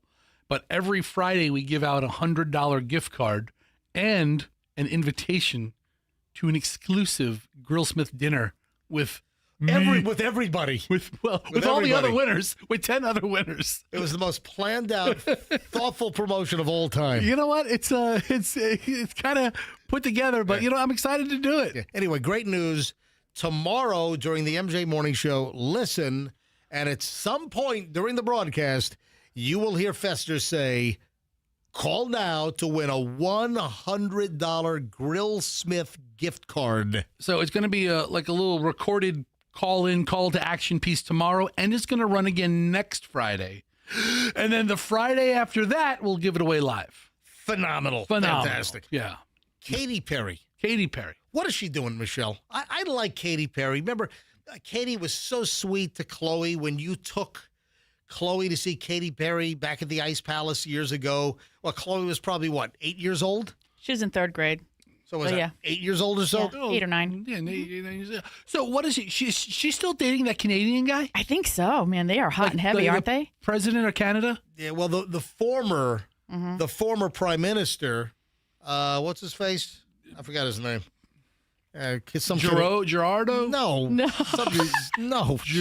It's an actor. Not even close. Michelle, look this up. It's going to drive me nuts. Justin Trudeau. Trudeau. Giroux. I said Giroux, and you're like, no, it's Trudeau. Right. Justin Trudeau, the former prime minister of Canada.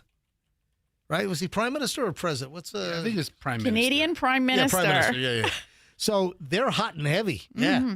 But what is she doing? Why is Katy Perry, why has she been going after for years a designer in Australia also named Katy Perry?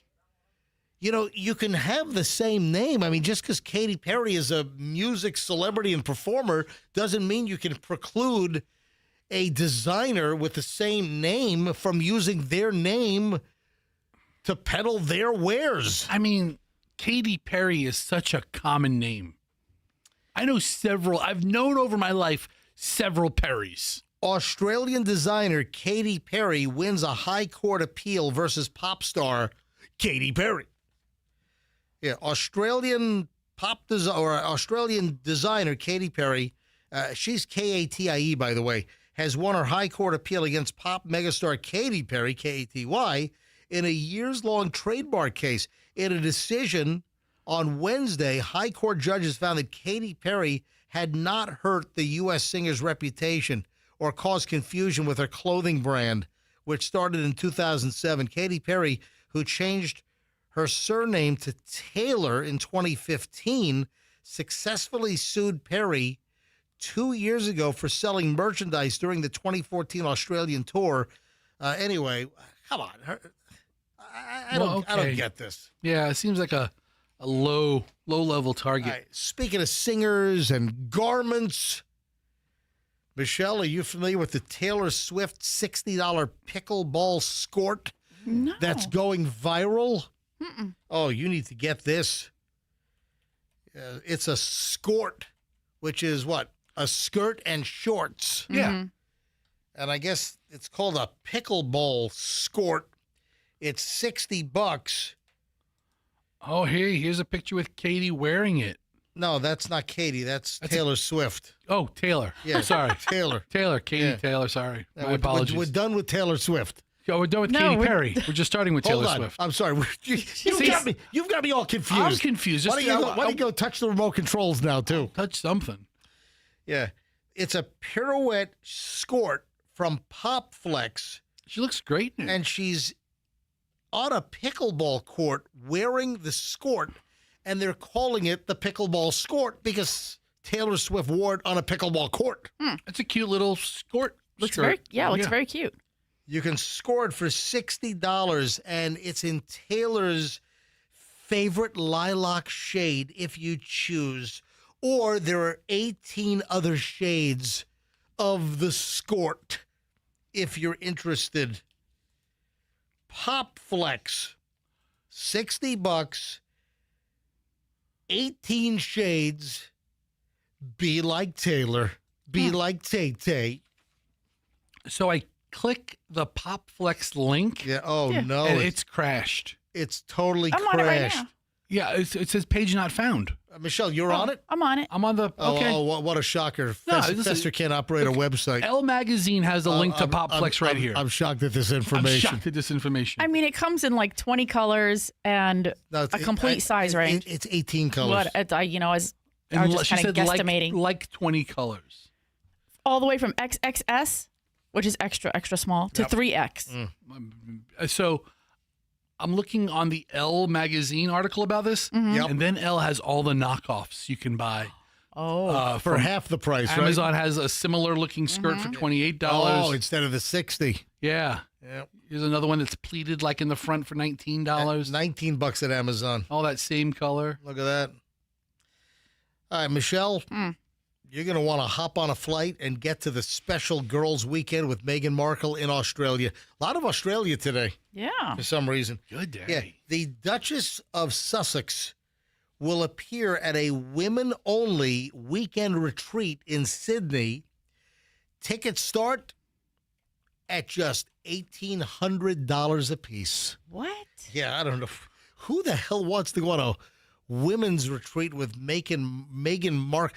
She's really the... Is she the guest speaker? Yes. Okay, so, I mean... But she's kind of like the monarchy buster, right? She's like a wrecking ball. Yeah, I'm not sure how they're, like, are they going to receive her well down there? I don't know. Do they like her or not like her? Because they like the queen down there, don't they? Right, I think so. Or now it's the king. But Most of the people like the queen. I don't know, maybe not everybody. Listen, I mean, it's a 3-day event. I mean, you go to a 3-day highfalutin event. I mean, the price range seems in line. Right. A 3-day event, you go to a nice hotel, all the food and stuff's taken care of, and you have a guest speaker. The 3-day event will take place during Meghan and the Duke of Sussex's trip to Australia in April, 7 years after their first visit, when they were still senior members of the royal family. And, of course, Meghan Markle, she wrecked all that, right? Well, that's the thought. What are they going to do for the other 2.5 days of this retreat? Limited to 300 people. Yep, at U.S. equivalent of about $1,800. Michelle, jump on this because you love Meghan Markle, don't you? You know, she just lost her support of Netflix for her products. What? She has that line As Ever, and she sells, I don't know. Hold on, is it As Ever or is it As Ever? I'm not sure. No, I think it's just As Ever. And she sells, I don't know, jacked up jams and tea and, $30 bookmarks from England. I don't know. $30 bookmarks? Yeah, something crazy. So people I complain. just use a freaking dollar bill, or I just rip a piece of paper or something. Or old school, boarding pass for an airplane. That's it. Oh, I do. I know we find them all the time in books that we didn't finish. I've got boarding passes from flights from years ago. Right. In old books, yeah. So anyway, she had that show As Ever, and then Netflix got into the product line. You know how they do this now, Fester, where the Netflix supports the show, their endeavor to branch out, and they have products that are available, T-shirts sometimes or whatever. But she had this whole line of jams and teas, and there were some bookmarks on there. I don't know what else was. Chocolates. I think she had chocolates for Valentine's Day. And Netflix decided they just recently announced that they're not supporting that product line anymore. Okay. So I guess maybe they're not even having the. I don't know. I didn't see whether they're going to continue with the show at all, but maybe she just needs the cash. Yeah, according to a Netflix insider, they were not happy with the fact that no one really cared about the brand. Okay, there you go. So Netflix is like, listen, they have a Netflix house inside their app. Meghan Markle is much bigger in her own head than she really is, to be quite honest. All right, this is weird. Reports now are that Rihanna and A$AP Rocky were in an Airstream travel trailer in their property when the woman drove by and fired an AR-15 rifle at the house. That's cool. Why would A$AP Rocky and Rihanna have a silver thermos Airstream trailer just sitting in their driveway? Are they hooking it up to the SUV and, hey, kids, let's go to Yosemite? Maybe. Maybe. I mean, people own trailers and they have it in the front yard. I just don't think of Rihanna and A$AP Rocky having an Airstream trailer. You know what? I tell you, I read a story about Paul McCartney and how he traveled across the country in a Winnebago. Right. He took like 2 or 3 summers in a row when he had off. He would just drive from one side to the other and then turn around and go back, and people would see him like at a gas station in Kansas. Hey, it's like Supreme Court Justice Clarence Thomas. He travels in a recreational vehicle. When they're on Supreme Court break in the summer, Clarence Thomas and his wife, they've been known for years. They get in a big RV and he's just he's just driving. People see him just filling up the RV at a gas station, Yeah. There's a Supreme Court guy. Exactly. Yeah, just tooling around the country. Apparently, they frequently keep varied electric or temporary living setups on their private property. For what? Just to, as a recreational space. Yeah, kids play. You've got a $15 million mansion, and just for the hell of it, we're going to keep a recreational vehicle in our driveway just for additional space? Dude, what if that's where you keep like a guest? Putting mom out there. Yeah. Put your mother-in-law out there. Yeah, listen, you want to come over, you're more than welcome to, but you're going to stay in the driveway. Okay, that's fine. I'll rent an Airstream for you. Sounds great. More details have emerged about the targeted shooting at Rihanna's home and how close it came to becoming a tragedy. Over the weekend, a 35-year-old woman allegedly fired 10 shots from an AR-15 rifle out of her car toward the singer's Beverly Hills property. Speaking with the Los Angeles Times, police sources said the bullet struck not only Rihanna's home, but also an Airstream parked on the property. Who fixes those? Do you just go to a regular body shop? Yeah, it'd be maybe a fabricator. Because when you dent one of those, it's like aluminum. It's a shot. It's like an aluminum can. Wow. Luckily, no one was injured, and the shooter was that nut job Ivana Ortiz. She's been charged with attempted murder. There were 10 people, I guess, in the house. She's been hit with like $1 million bond for each potential attempted murder. She's being held on $10 million bond right now. And, there were reports that A$AP Rocky was not home. I saw a report that he was home, so now it's been confirmed that he was actually there. Maybe he wasn't home, but he got home ASAP. ASAP. Yeah. Hey, there's been a shooting at the house. Rocky, get home ASAP. I'll be there in me. Get there ASAP. All right, Mickey Rourke.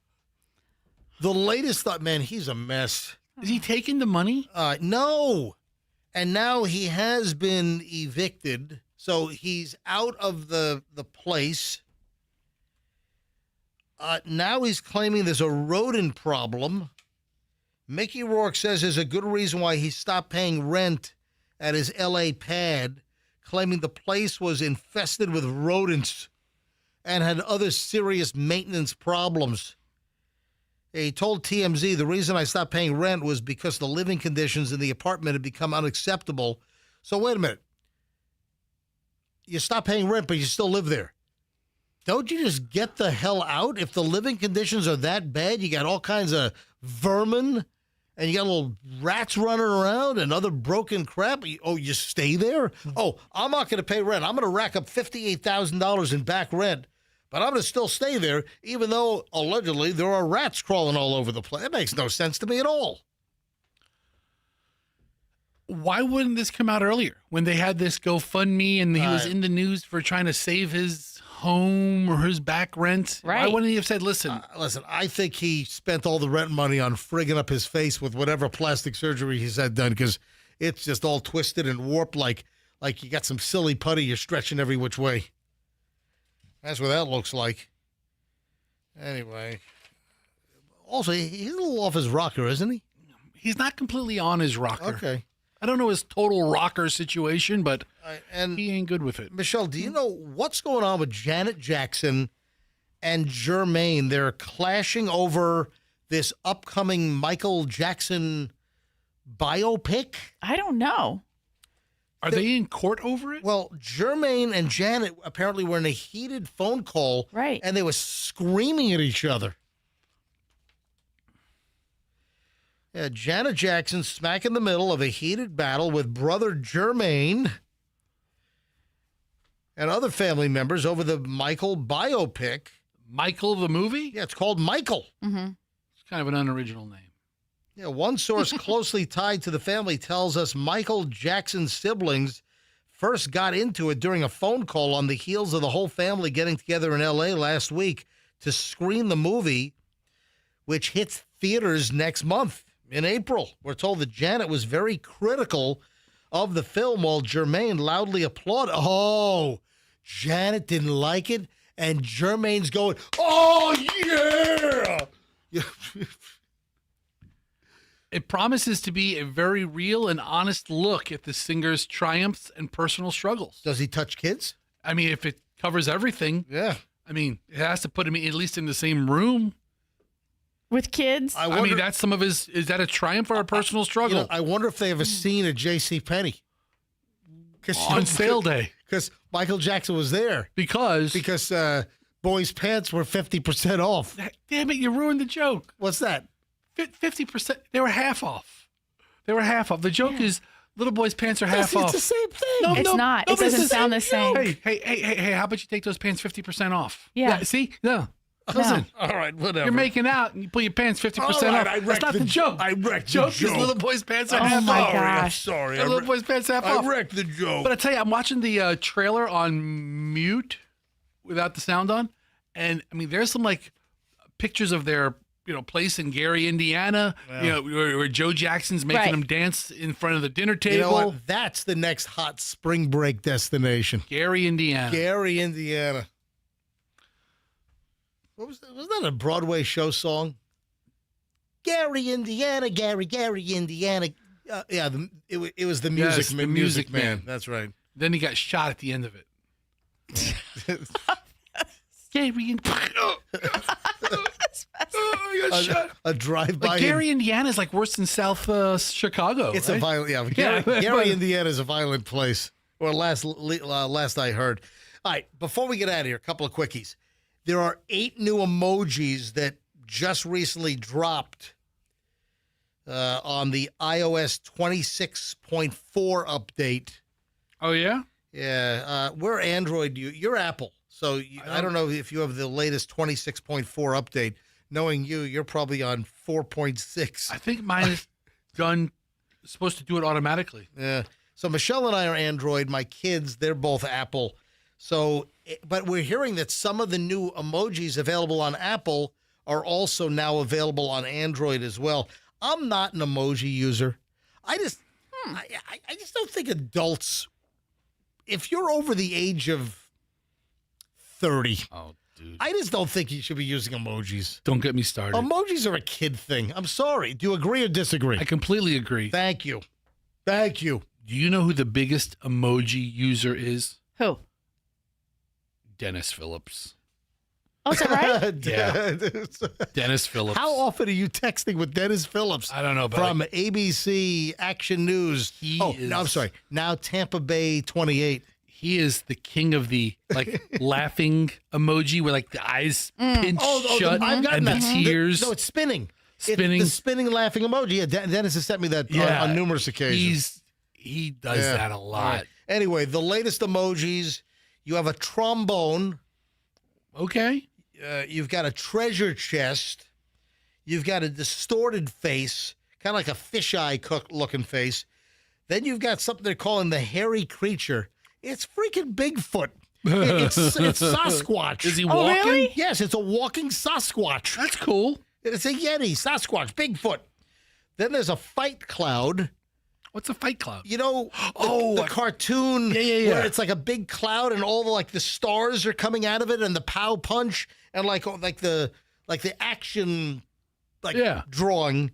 There's a whale, there's an orca, a jumping orca, and then there's a landslide. It's like a rock with rocks falling off of it. So those are the new emojis that are out.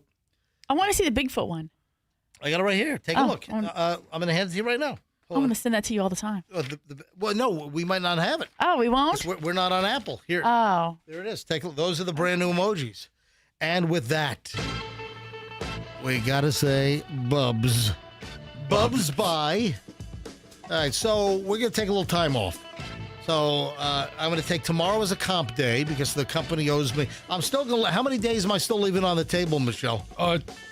2 days. No, 1 day? 1 day. 1 day. Yeah, the company owed me 5 work days as a comp for extra. I did the company a favor, and they gave me an extra week off, but it has to be used by the 15th. We're gonna slip it in. So I've only used counting tomorrow. I'll only use 4 of the days, so they still owe me 1. Although it's supposed to expire. And then next week is spring break. Most of the school systems are out. My kids are home from college on spring break, so we're going to take that off. Great best of shows. Hurry up. Get to Small Batch Creamery, 4th Street, St. Petersburg, and get the brand new Milton Fudge Cow chocolate ice cream to go with your MJ's Triple Kill of Vanilla. The best chocolate ice cream you've ever had. Folks, have a great one. We'll see you back here soon. Enjoy the best of MJ Morning Show on Q105. And let's be careful out there.